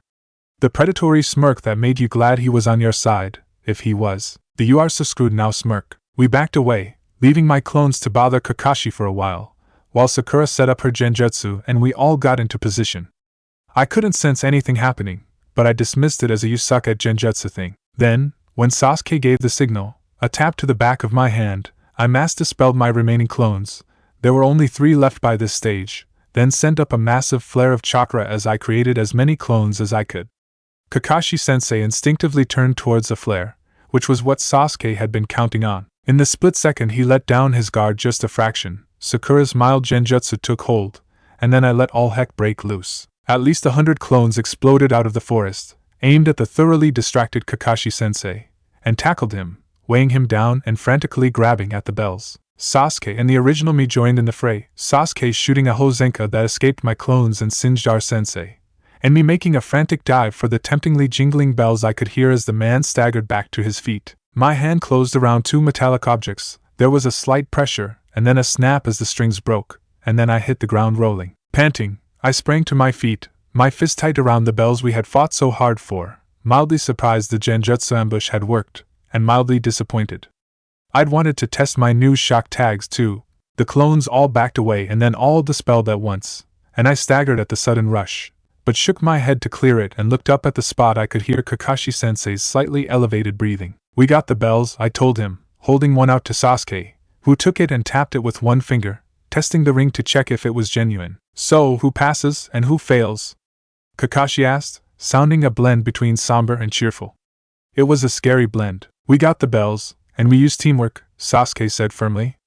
That's the purpose of this test, testing our teamwork. Not our genin abilities. Those have been tested already. Now, we're put into teams to test it all out, the idealisms and promises. The bell thing is just to try to split us up. It's all a fake. He threw his bell at Kakashi, and it pinged off his forehead protector. Hoo, nice shot, I said, aiming at the spot I'd heard the bell ricochet from, and with a clink I hit it too. Hoo! Score for me. True, Kakashi-sensei allowed, but I didn't relax. His voice's tone wasn't something that put me at ease. Not to mention we'd just thrown his test back in his face, rather literally. But who fails? There are only 2 bells, and there are only 2 lunches, and 3 of you, I scowled. Then, one of the memories of my clones filtered through, and a wicked grin took the scowl's place. I don't like that look, Sasuke said quietly, or at least I wouldn't like it if it was aimed at me. I reached into my pocket, where a clone had slipped something before dispelling, and said, so those bells are basically passes to being genin, right? With a flourish, I brought out Kakashi's book from my pocket. So, is your book worth a pass, Kakashi-sensei? Or shall we just burn it? Sasuke, got enough for one more Gakakyu? I sensed Sasuke grinning as he said, burn the book. Okay, you all pass. The man yelped, obviously fearing for the fate of his book. How the heck did you get that? I've been told I have very light fingers. Why did you get that? Sasuke sounded confused, but amused, and probably a little relieved. We had, after all, just managed to extort our sensei into passing all 3 of us. A couple of my clones forgot what they were looking for, so they grabbed whatever they could. Oh, that reminds me, you might want these back. I fished out a couple of kunai, 3 shuriken, a ring of keys, a couple of scrolls, a pen, a pocket knife, a square mirror, a faded photograph, something that looked like a shopping list, a roll of bandage and what felt like a spare face mask, throwing them at Kakashi-sensei. You're a little kleptomaniac, he exclaimed, catching his book and flipping it open immediately. The rest of his stuff was stowed in a random pocket. Oh no, if I was in klepto mode you'd be lucky to still have your fingers, Kakashi-sensei. You can forget your clothes. And maybe the hair too. Our sensei cleared his throat, apparently somewhat nervous at that proclamation. Well, by anyone's standards you have passed the test, he declared. Perhaps in an unusual way, but you passed nonetheless. You worked together as a team to overcome an opponent with more experience on his side. But remember, his voice took on the quality of someone dispensing invaluable wisdom. And no, that wasn't sarcasm. The sobriety of his voice was clear to all 3 of us as he said, those who disobey the rules are trash, but those who abandon their comrades are worse than trash. Sasuke and I glanced at each other. I couldn't imagine leaving Sasuke behind, for anything. He knew everything about me, and I knew everything about him. Without Sasuke, I'd either given up, gotten found out or gone completely crazy ages ago. Maybe even gotten myself killed. Without me, God knows what might have happened to Sasuke's mentality. You 3 worked together as a team, and even twisted the rules to your own gain, to ensure all of you made it through, he continued. You're not just clones churned out of the academy, destined for nothing more than death. You are your own people. Come on. Follow me. Bemused, but silent, we followed our sensei back to the clearing we had first started off in. I smelled bento, probably from the boxed lunches Sasuke reported under his breath sitting near the training stumps. There was clean running water nearby, a small river. I remembered this clearing now, the monument. Kakashi-sensei stopped in front of the polished rock, and I stopped a little way behind Sasuke, Sakura on the other side of him. Engraved in this rock are the names of many great ninja. Some of them even my comrades. I registered my sensei's words, and filed them away, but under my breath I was reciting every name carved into the marble. Suzuki Hana. Higazawa Yami. Jiroto Kanayu. Sasuke had bowed his head respectfully, and my eyes were aimed at the ground as I continued, Uchiha Obito. Keniritsu. Hanasaki Jinsei. Kyurikane Ryu. Nezumi Rin. The list went on and on. Anyone else would have had trouble remembering them all. But the names were burned into my memory from the first time I'd sat here, my fingers brushing blindly over the names carved deep into the rock. It had been a pointless exercise, memorizing them all, but I had done it anyway. Takashi Aki. Yumino Kosuka. Yumino Sora. Namikaze Minato. I paused for a deep, steadying breath, and Sakura spoke up. So all of these people, were considered great ninja by the village? Yes, I said stolidly. They were greatly respected. They would have died for their village, like so many others. But unlike them, they all did. Every name on this rock belongs to someone who was killed in action. This is the Kia Memorial, where all ninja who die in service to their village are remembered. You know all the names, Kakashi noted, and I realized his voice was a little tight. So slight, I was probably the only person who would have noticed, but still there. He was good at hiding it. His teammates were on here, weren't they? Some of them, even my comrades. Killed in action, a long time ago. I only nodded in response. For a long time, everyone was silent, the only sound of the wind rushing overhead, or the subdued twittering of birds. Finally our sensei spoke again, and all three of us turned our heads towards him. Tomorrow, your life as a ninja begins, he said calmly, his voice back to normal. It is a difficult road that you three have chosen, but based on your performance today, I think it's the right way to go. Then abruptly his voice changed from solemn to ear-painingly cheerful. See you guys tomorrow at the Red Bridge at 7:30. Don't be late. He vanished with the distinctive flick of chakra that I recognized as his shunshin, and slowly I relaxed. We had made it. We passed the stupid test, and now we were genin. Officially. Oh wow, Sasuke-kun. You were so cool. Sakura shouted from somewhere off to the left. The way you thought up that plan was just fantastic. You're a really good strategist. What am I, invisible? It was me who made you actually start thinking, and then provided the manpower to actually pull it off, I grumbled, internally amused. Be thankful, Dobe, Sasuke growled, sounding slightly suffocated. At least it's not hugging you. Attention, Sandame Hokage, training report, bell test. Jounin instructor, Hatake Kakashi, team, Haruno Sakura, Uchiha Sasuke, Uzumaki Naruto. Statement, team passed. Shut up, Genma. Notes, Sasuke and Naruto are both very quick-minded, able genin. Both seem to have speed on their side, and have the potential to become great one day. Sasuke has extensive Katon Jutsu knowledge, expected, and is protective of Naruto, not so expected. Copy of Academy report requested. His reflexes are very good and he has strong leadership skills, but may be arrogant, cocky, or overbearing. Needs further observation. Sasuke definitely has a vendetta against someone, but I'm not as certain as I was that it's his elder brother Uchiha Itachi.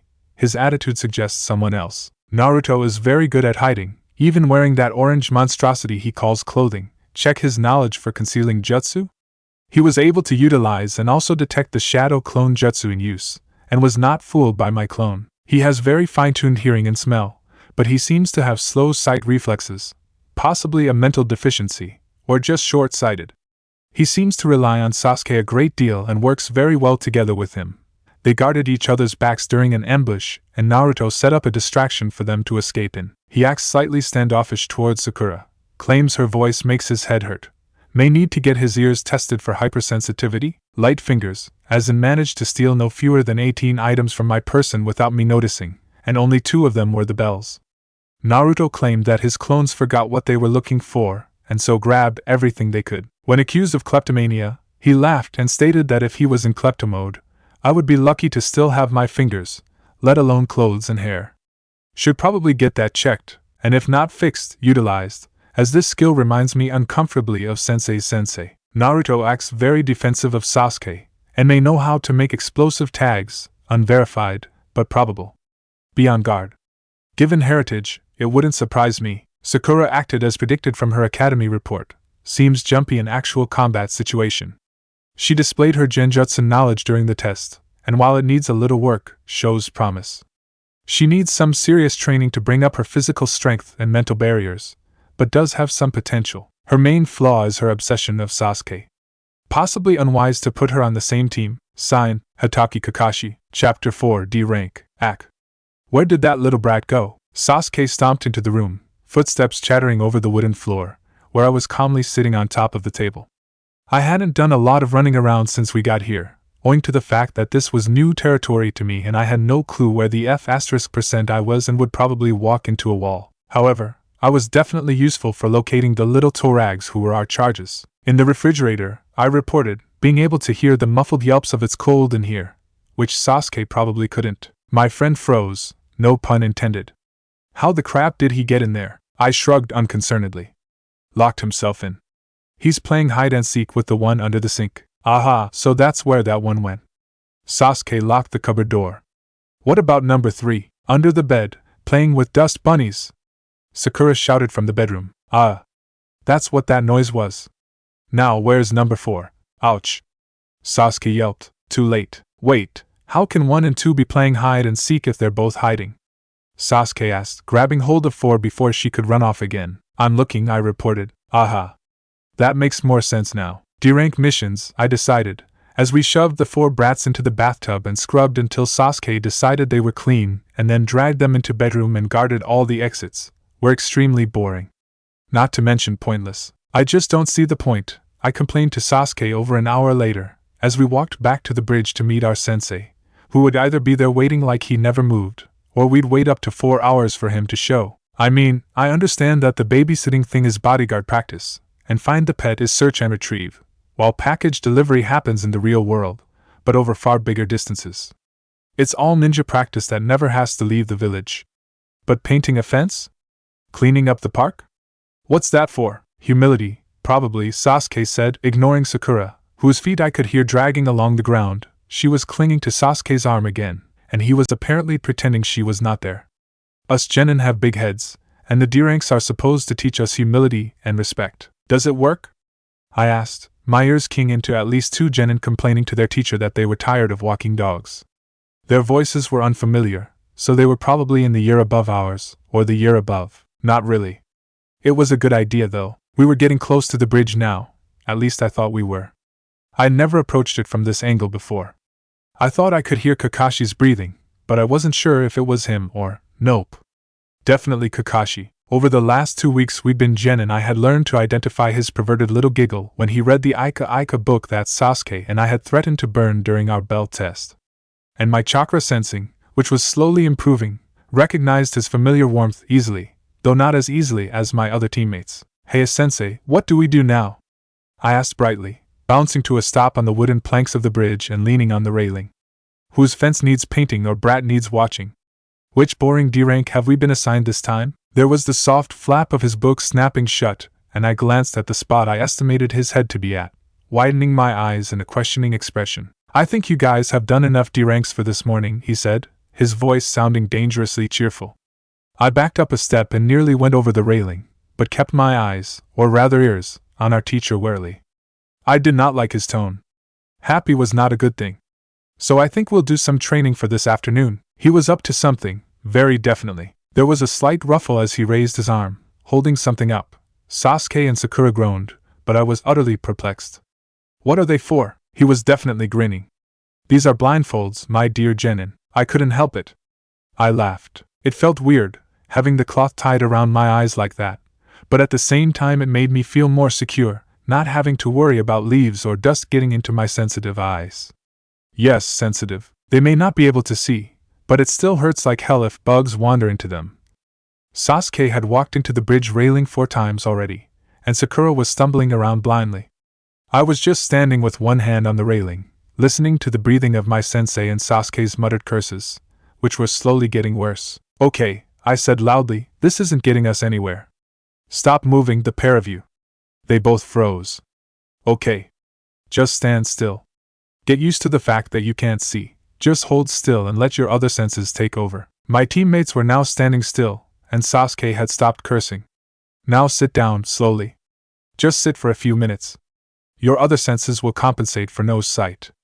Just hold still. Focus on what you can hear, what you can smell. Breathe deeply. Touch the wood underneath you.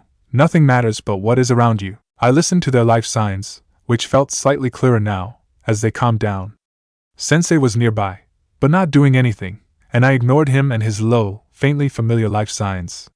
We all sat for a few minutes, until I continued, what can you hear? Your breathing, Kakashi-sensei flipping pages, Sasuke said quietly. Wind stirring the leaves, the river flowing underneath us. I can hear the village, and birds in the forest. I nodded to myself, then remembered they couldn't see me. Sakura? The same as Sasuke, mostly. I can hear dogs barking, and I think there's a team of genin in the forest near here, training. I focused. Yep, there was. I'd been mostly ignoring them, but now I recognized the voices, their chakras faintly tickling at my senses, familiar, but not identifiable by their essences alone. Yes, that's Team 8, training with their sensei. They're practicing tracking. Okay, do you feel confident enough to stand up yet? I was suspicious as to why Kakashi-sensei had yet to intervene, but I didn't really care, either. Sasuke was the first to stand up, then me, followed less certainly by Sakura. Find the railing of the bridge, I told them. I still hadn't taken my hand off it.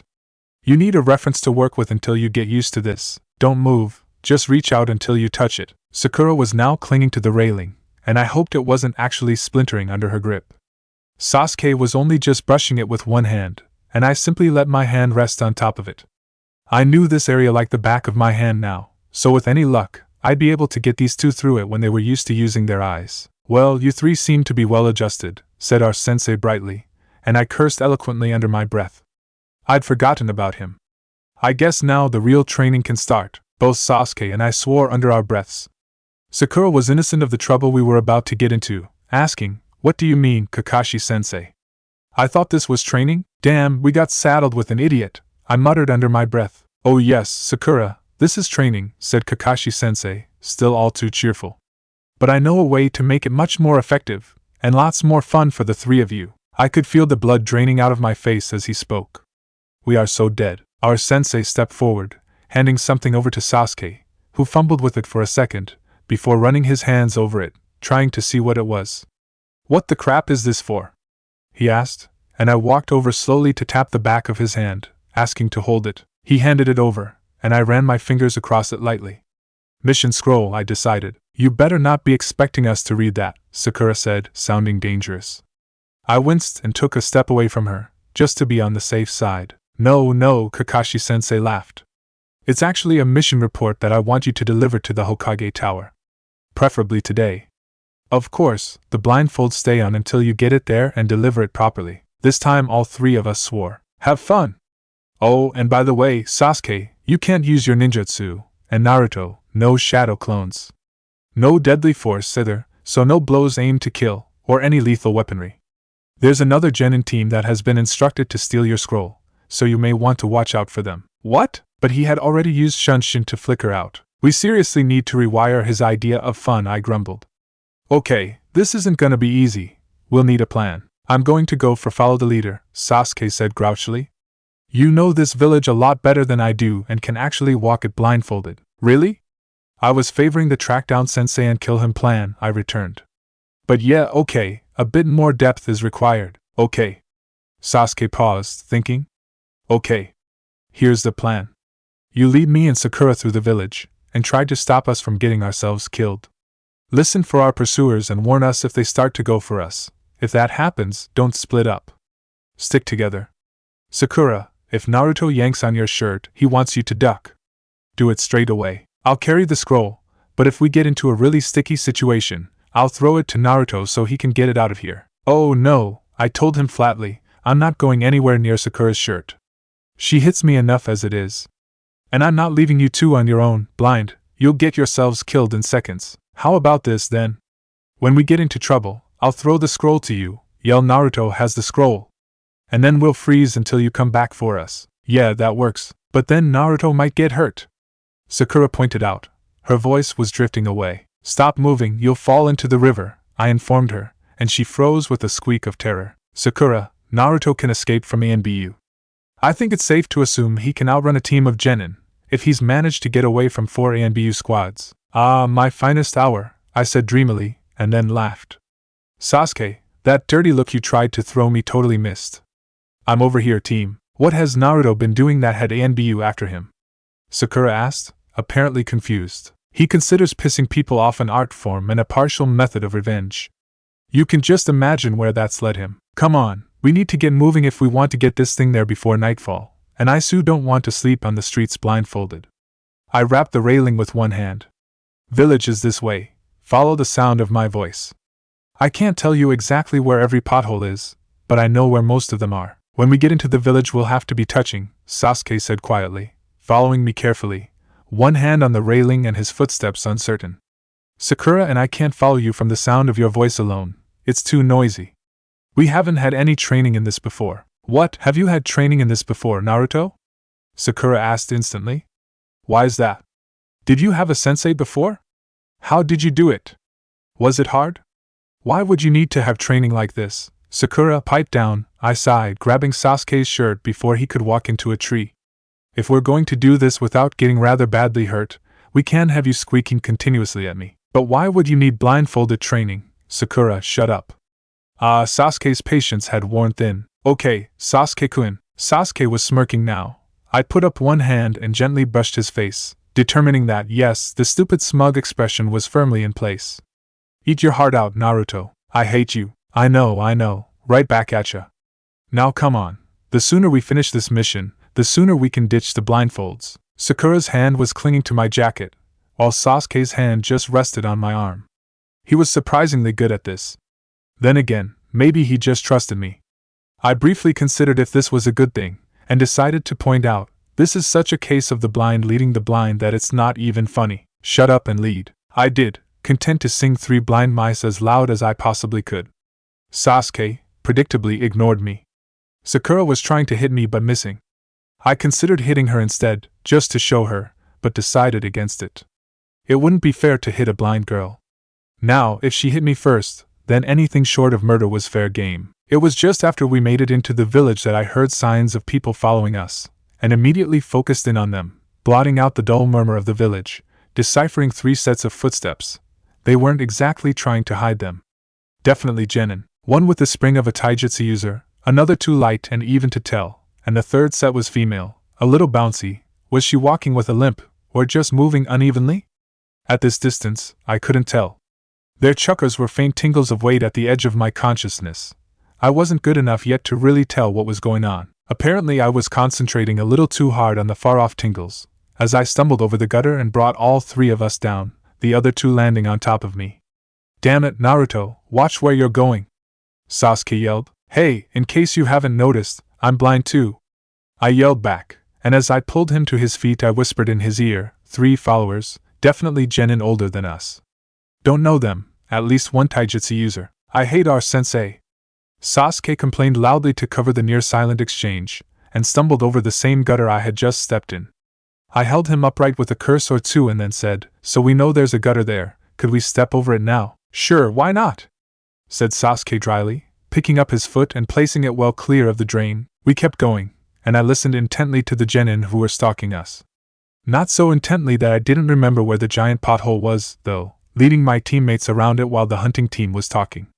They were close enough now that I could hear nearly everything. Isn't that the top rookies team, Team 7? I believe so, my youthful teammate. I shuddered. Now I knew these guys. I'd never officially met them, but it was impossible not to at least hear them at some stage, and in 8 years of blind wandering, I had heard them quite a lot. Better, I had scavenged their academy records. Okay, I know who they are now, I muttered. Team Guy, also known as Cell 9, they graduated last year. 2 males, 1 female. Female is Rock Tenten, weapons mistress, hits targets with any weapon you care to name, and then some 10 out of 10, 100 times out of 100. She has some weaponry-related jutsu, but she's a pure kenjutsu fighter. I don't know of her using genjutsu at all, and she prefers a ranged fight, no hand-to-hand. Her cousin, Rock Lee, is a taijutsu user. Something's up with his chakra coils that prevents him using any genjutsu or ninjutsu, but he makes up for it in sheer hard work. Not to be underestimated, he is deadly fast, too fast to see or even hear when he's going top speed without weights. There are jounin who can't track him when he doesn't have his weights on. His personality is a little weird. I've been told he's a smaller version of his sensei. Scary thought that. Last one is last year's top rookie, Hyuga Niji, Hinata's cousin. He's a basic Hyuga, uptight bastard, but he's pretty talented. And he's got this weird thing about fate and destiny. And all sorts of other crap I don't understand, or particularly care about. He's supposedly a genius, but I can't judge it too well without more background. He uses the Hyuga Juken style as his taijutsu. As far as I know, he doesn't have much else. Definitely a close combat fighter. It's creepy how you do that, Sasuke remarked quietly, so that the tracking team would have trouble hearing. You can tell a person's entire life story from their footsteps. Only if I've stolen their files before, I pointed out, and these guys are pretty pathetic as far as being inconspicuous goes. Lee can't whisper, and he has a very, I'll say, distinctive way of talking. How good are they at tracking? Sasuke asked quietly, Sakura seemed to have decided to stay quiet. Thank God. What's it matter, you're blind? Genius or no, I bet you wouldn't be able to hide your trail. The Hyuga can see through things with their Kekkei Genkai, that Taijutsu Dohiki, Byakugan. I ignored the correction from Sasuke and continued, so we've got nowhere to hide from him as long as we're within range, assuming he's using it, which I'll bet he is. Unless they're going easy on the poor blind idiots, which I doubt. As for actual tracking, once we're out of range, they are so screwed. So it's speed for speed? Yep. And we can't see what the hell we're doing. Where are we anyway? Sakura asked. Not sure. Signpost. Yes. Sasuke, gimme a boost. You can't read it, Sakura pointed out as Sasuke hoisted me up by the waist, me going hand over hand on the pole I'd found, feeling for the signs that had to be up here somewhere. Oh, shut up. Aha! There they were.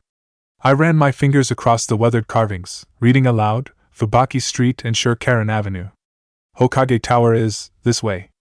I turned my blindfolded head in the direction I knew the Hokage Tower was, and yep, the distinct chakra disturbance that was a collection of raw power was there, too. I'd gotten it right. Hokage Tower was one of the few buildings I could actually sense for the sheer power. The academy was similar. However, in a village bubbling with chakra, it was almost impossible to find wavers of power that were separate buildings without some hint of direction. If someone told me, I could feel it there. But if I wasn't sure, it might as well have been the southern gate. I couldn't sense ANBU HQ either. It was shielded from cheeky little chakra sensors like me. I am a genius, I declared, sliding down the pole and narrowly missing knocking Sasuke over. Hey genius, would you mind getting off my foot? Oh, can it, Sasuke? We're about a kilometer of walking distance. It'd be 500 meters or so, but there's a load of shops in the way. I sniffed the air, instantly locating the scents of my comrades, and also the various smells sent off by the shops. The other genin were closing in, but slowly. Possibly they'd been ordered to go easy on us, but I doubted that would count for much. The other genin are closing in. They're trying for a pincer movement, and they've blocked off the quickest route, I noted, vaguely hearing them conversing, spattered with squawks of static, so probably via headphones. They know Sasuke has the scroll. They're going to try to split us up, and if we get divided we'll be totally helpless. But they must know they have the advantage, Sakura said, sounding uneasy. Wouldn't they be ordered to go easy on us? Yes, said Sasuke flatly, but their pride is worth more. They're not going to be shown up by a trio of rookie genin if they can help it. This is a four-way crossroad, isn't it, Naruto? His voice dropped to almost nothing on the last sentence. Yes, I agreed, nodding automatically, training myself to give visual aids, when I myself didn't need them, had been difficult, but worth it. I lowered my voice again, giving them the important parts.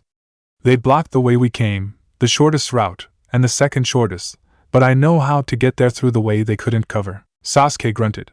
It was a vaguely affirmative noise that meant lead on or hurry up already or both. I started to walk fast, knowing our only hope was speed, then broke into a jog down the uncovered street. The other two kept up, although Sasuke's hand tightened on my arm and I was sure Sakura would tear through my jacket at any second. I turned down a street I remembered, less of a street than an alley, and burst into a run that had the other two nearly tripping over themselves. This was a shortcut. Hopefully, it would give us more of a chance. The hunter team had sped up, no doubt hoping to reform and catch us up, but sadly for them, I knew my way around here well. Very well. Then I swore, sensing an abrupt change in chakra, need to remember that shift, and hearing the grim order, attack and stop at all costs. Damn, they've gone attack mode. I barked. Sasuke, hand over the scroll. We were back on a moderately busy road, in the middle of a market, I thought. I grabbed the hands of the other two, pulling them over to a wall and pushing them against it. Stay here. Sit down and don't move.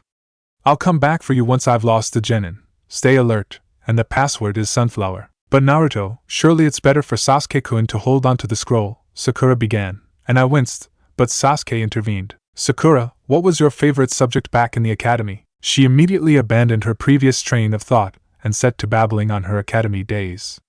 I knew that if I touched his face I would feel the long-suffering expression on Sasuke's face, and promised myself I would make it up to him later. I focused on the genin, who had half paused, and could just barely make out their conversation through the bustle of the rest of the town. What are they doing? It appears they are splitting up in an attempt to confuse us. How unyouthful. Well, that's stupid. It's obvious the Uchiha would have the scroll. He's the only one tough enough to have a chance at hanging on to it. Crap, they're smart. Who? I bellowed at the top of my lungs, waving the scroll around desperately. I stole the scroll off Sasuke. I am a genius! I am the best! I yelled, and then sprinted off through the streets. Well, that one's an idiot, the Hyuga remarked, and the three of them all set off in pursuit of me. I breathed a sigh of relief, tripping over a crack in the sidewalk as they bypassed my teammates, and came straight after me. I kept going, taking a left at my next turn. I knew exactly where I was going. I listened behind me, trying to hear the conversation of Team Guy. Are you sure the blonde kid is blindfolded? He's running so confidently. That was the girl. Yeah. He just ran confidently into a wall. The Hyuga, obviously. Oh. Okay, new wall. I staggered painfully, having just found out I wasn't on the street I thought I was. Damn. Great. Where the crap am I? Sir? Sir? What street is this? I asked a passerby I could hear. A female voice returned, South Street. Oops. Sorry, ma'am. Thank you, though. I turned around and raced off, hearing the Genin team immediately follow. I think they were on the rooftops. 3, 2, 1, one of them said, and then I turned the corner back onto the main road. Are you sure he's blindfolded? The girl of the team demanded. I ran into someone headfirst and cursed, staggering and almost falling. Sorry, sir. I yelped, and then ran off again before the Genin could catch up. I could hear the man swearing at me for quite a while, but hey. I was in a hurry. Yes, I'm sure, the Hyuga said dryly. I took off again at a full pelt sprint, racing for the Hokage Tower, making it seem as if I was just trying to run the gauntlet as fast as I could. Tenten, take him out. Ah, crap. They were actually trying to attack me. I put on a burst of speed, but one of the Genin, the female, I think, sprang down in front of me. I didn't bother dodging and just plowed into her, knocking her over and making a small jump to avoid stepping on her. Sorry, I didn't mean to hit you. I lied over my shoulder at top volume. Right, that brat's going down, Tenten said. Yep, the girl. Unfortunately for them, I had already vanished. Panting, I made my way through the back alleys back to where I'd left Sasuke and Sakura, coming up beside them and then pausing, mentally checking the other Genin. They had figured out I wasn't headed for the tower, but had yet to work out where I actually was. Okay, I ditched them, but it's only temporary, I said quietly, making Sakura jump. Heh, she's so twitchy. Sunflower. Get up. If we take the street they had blocked, we'll be there in 2 minutes. Give you any trouble? Sasuke asked, letting me pull him to his feet. They tried to set Tenten on me, but I just trampled her. I think they're trying to set up traps to catch us on our way there. Damn. I hate it when that happens. You trampled Tenten? Sasuke repeated. Why didn't you just dodge her? She was trying to grab me. And she would have just kept coming. As it is, she wants to kill me. How is this a good thing? Anger may cloud her judgment. If not, it'll give me motivation to run. Oh man, let's just get this over with. Sasuke sighed, stumbling over a pothole. Yes, sir. And then we were running. They weren't happy about it, but hey, I was physically dragging them, so there wasn't much they could do about it. Get ready, I muttered under my breath. They're gonna ambush us.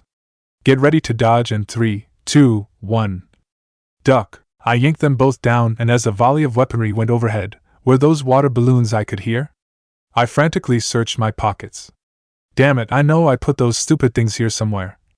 Aha! I pulled a round stone from my pocket and tugged a strip of paper from the sheaf I was holding, wrapping it clumsily around the stone where it stuck instantly. I focused a flash of chakra into it and hurled it at the 3 Genin who were dropping down on us, preparing a new tag but not yet throwing it as I dragged my team back to their feet. There was a flare of chakra as it was released and 3 screams of pain. I glanced around. Did the shock tags actually work? I asked, sounding astonished. Those things had been giving me grief for a month, Kakashi's voice replied, not exactly. Flash tags, not shock tags. Nice big burst of light though. They're probably just as blind as you 3 are now. Ah, really? I perked up, glancing at my sensei's hiding spot. He was standing on a light pole. Damn, got the light part down. Now I just need the ning. Hey Sasuke, have you seen any spare ning around here? Idiot. Let's finish this mission so you can go finish your damn shock tags. Good plan. Kakashi-sensei, where's the tower? You do realize you're not supposed to ask me that? He sounded amused. How do you even know where I am? Kakashi-sensei, it's time you just admitted that I know everything. If you know everything, then where's the Hokage Tower? Touché. Hey, you there, where's the Hokage Tower? I called to yet another random. Gee, We really seem to be bothering a lot of people today. You're standing right in front of it, came the irritated reply. Oh yeah, I knew that. Let's go, guys. Oh no you don't, came Niji's shout from behind us. We all ducked, and there was the sound of a body hitting the ground. He had tried to tackle us, and apparently missed. We'd had all afternoon to get used to being blind, and I'd had most of my life. His team had had vaguely 30 seconds. Sorry Niji, I told him, but I guess we're just that much better than you this time. We stepped over him, though I think Sasuke purposely stood on his hand, and entered the Hokage tower. From there, it was a simple matter of handing the scroll over to the Chunin in charge, who seemed bemused to have 3 blindfolded genin troop in and hand over a mission report. Mission accomplished, said our sensei brightly. You can take off your blindfolds now. Oh thank God! Sakura exclaimed, yanking violently at the cloth over her eyes. That was so annoying, wasn't it, Sasuke-kun? Sasuke grunted as he pulled off his own blindfold. I undid the knot at the back of my head slowly and let the cloth fall into my hands, opening my eyes automatically and expecting to see exactly what I did. Nothing. I felt the smile slowly slide off my face and my spirits dim. Darn it, my eyes have gone all blurry now, the girl exclaimed. She seemed determined to make up for her nervous, petrified quietness on the mission. How about you too, Sasuke repeated, rubbing violently at his eyes with the backs of his hands. Same, I said quietly, keeping my voice carefully neutral. I wasn't talking about the blur. I was talking about the blackness. They just escaped it.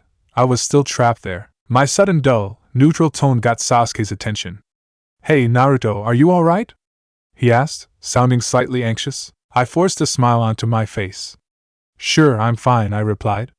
I'm going to head home, though. I still need to find the Ning for my shock tags. I want to get them finished. I turned away from them and walked out of the tower, ignoring Sasuke shouting after me, Naruto. Hey Naruto! It took me 16 minutes exactly to get back to my empty apartment and let myself in. I sank down onto the floor in my living room, crossing my legs and staring sightlessly at the half-finished tags scattered around me. Carefully raising my hand, I held it about an inch in front of my nose and marveled at the blackness. Not even the strange chips of color I had gotten when I closed my eyes, when I was younger. A void of pure black. I wondered what my hands would look like now. Surely they were different than the small, soft things I remembered. I traced the raised right hand with my left, counting calluses, scars and blisters, little changes in the skin's natural makeup. It wouldn't be so bad, I mused, if I didn't remember. If I had been born blind, and had no idea what orange was, or what the clear, open sky looked like, or how beautiful an autumn tree could be, because then it would be impossible to miss them. But I hadn't been born blind, I'd been blinded. It didn't sound that different, but it made all the difference in the world. Sasuke thought I was used to it, or I thought he thought I was used to it. It had been 8 years, after all. That's plenty of time to grow accustomed to darkness. Right, wrong. I could never get used to this. When I had been younger, I sometimes would wake up in the middle of the night, terrified beyond all reckoning by my nightmares, and face only the ocean of nothingness, the empty void that had become my world. And no matter how loud or long I screamed, no one could save me from that void. Fury wrenched at my chest and mind, totally unanticipated, and I punched the floor beneath me. No one had even tried, but was that right? I wondered suddenly. Hadn't Sasuke done his best, tried his best to save me? Well, it didn't work, I thought sourly, and besides, what does he know? He can just slip his blindfold off when he gets sick of darkness. I can't do that. My blindfold is permanent. I'll never see another sunrise, never laugh at a shadow pattern, never decorate my room with bright pictures to cheer myself up, and it's forever. How can Sasuke or anyone know what it's like? They don't know anything. I punched the floor again, harder, feeling it give slightly. Great. And now I have a fist-sized hole in my floor to worry about tripping over. That's just brilliant. I was jolted out of my brooding by a loud pounding on the door. Naruto! Open up! Let me in! Are you okay? You'd better not be sulking in there. I gritted my teeth. Sasuke, I'm not going away until you let me in. I'm gonna break down the door. Let me in. Now, the pounding stopped, and I knew I had about half a second before the door went flying off its hinges. God, Sasuke. It's open. Oh, I heard Sasuke open the door and come in, settling down on the floor in front of me. His hand brushed over the new fist-hole addition to my living room, fingers catching faintly on splinters, and then reached up to touch my right cheek. You say you're okay again and I'll hit you, he promised, and I realized for the first time my cheeks were wet with tears. Oh, that, Naruto, what's up? I hesitated, then replied, my head hurts. It really did, Sasuke sighed. Right. Want a Panadol? One, yeah. Sasuke stood up and walked into my kitchen, quickly finding the drug, before coming back out. Naruto, why is there a kunai embedded in your counter? Because, Here, swallow these, then get up. We're going places. I gulped the pills down swiftly. Places? HN. Sasuke grabbed my shoulder and hauled me to my feet. Come on. Sitting here punching the floor isn't going to solve anything. It might. I protested. What, like the floor collapses and you die? I was silent, and he sighed. Come on, Naruto, you're not getting out of it that easy. He tugged me down the stairs and out into the street, where the daily mumble of human life was beginning to die down, waiting for the nightlife to emerge. Where are we going? I asked. Places. You don't know, do you? Not a clue. In the end, I think we went nearly everywhere. Sasuke dragged me across most of Konoha, insisting that there was more to life than sitting in my room making holes in the floor, training with our lazy sensei and doing missions that sucked anyway. Despite myself, despite the fury and desperation, I found my spirits lifting the longer I wandered around the village. Just hearing Sasuke's low voice was enough to calm me down as we walked on. I listened to the sounds of people laughing, the clinking of coins and chirping of insects. Children scrambling and playing in the dirt. Drunken ninjas singing something horribly off-key and somewhat disgusting in a nearby bar. Sasuke insisting that we go to the stalls that sold ink, because he knew I was nearly out after making seals for a week and a half. I smiled softly. Okay, so the world was crazy and life was unfair. What else was new? We were passing the markets and I could smell fresh fruit when I abruptly remembered a promise I had made to myself earlier. Oh. Sasuke, wait here. Why? He said, but I was already heading away, and he had no choice but to stand confused on the pavement, waiting the 5 minutes it took me to get what I wanted. Here, I said, holding my hand out to him. For distracting Sakura while I ditched team whatever they were. Sasuke grinned and took the tomato. Sandame Hokage, attention, training report, blindfold mission, Jounin instructor, Hatake Kakashi, team, Haruno Sakura, Uchiha Sasuke, Uzumaki Naruto, statement, team passed. Notes, Sasuke trusted Naruto to guide him, even though both were blindfolded, and Naruto showed extreme aptitude in this test. Read, extreme. He may as well have not been blindfolded at all. He also taught the rest of his team how to operate blind. Sasuke and Naruto work well in a tandem and in defining plans. They bicker a lot, but it seems more playful than aggressive. Naruto took control of the team effectively, and Sasuke let him take control, even suggested it, stated that you know this village a lot better than I do and can actually walk it blindfolded. Has Naruto done this before? Naruto has extensive knowledge of other genin teams and can read engravings with only his fingers. This skill was shown when they got lost and he read a signpost while being held aloft by Sasuke. Naruto seems unable to comprehend that lightning is not made up of light and ning, although this may just be a private joke. I can't tell. Naruto can and does make explosive tags, and is working on developing shock tags, but can't get them to work yet.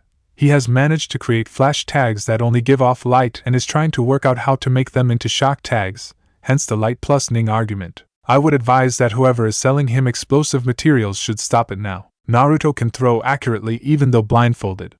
Has he been practicing throwing explosive things while blind? Because if he has, it should be stopped as soon as possible before he hurts someone, probably himself. Even though Sasuke was obviously dependent on Naruto for this exercise, Naruto still seems to depend on Sasuke. This dependence could potentially be crippling if they are separated. Should they be given individual missions to test this? Sakura performed as expected. I would like to request something of a challenge for these three, as they are doing very well and I would like to see how they react in a real situation. Something more of a challenge. Sign, Hatake Kakashi. Hatake Kakashi, attention. Your request regarding the challenge for your students has been noted and granted. They will have access to the next available C-rank mission. Report to the missions desk for more information. Sign, Sandame Hokage, Sarutobi.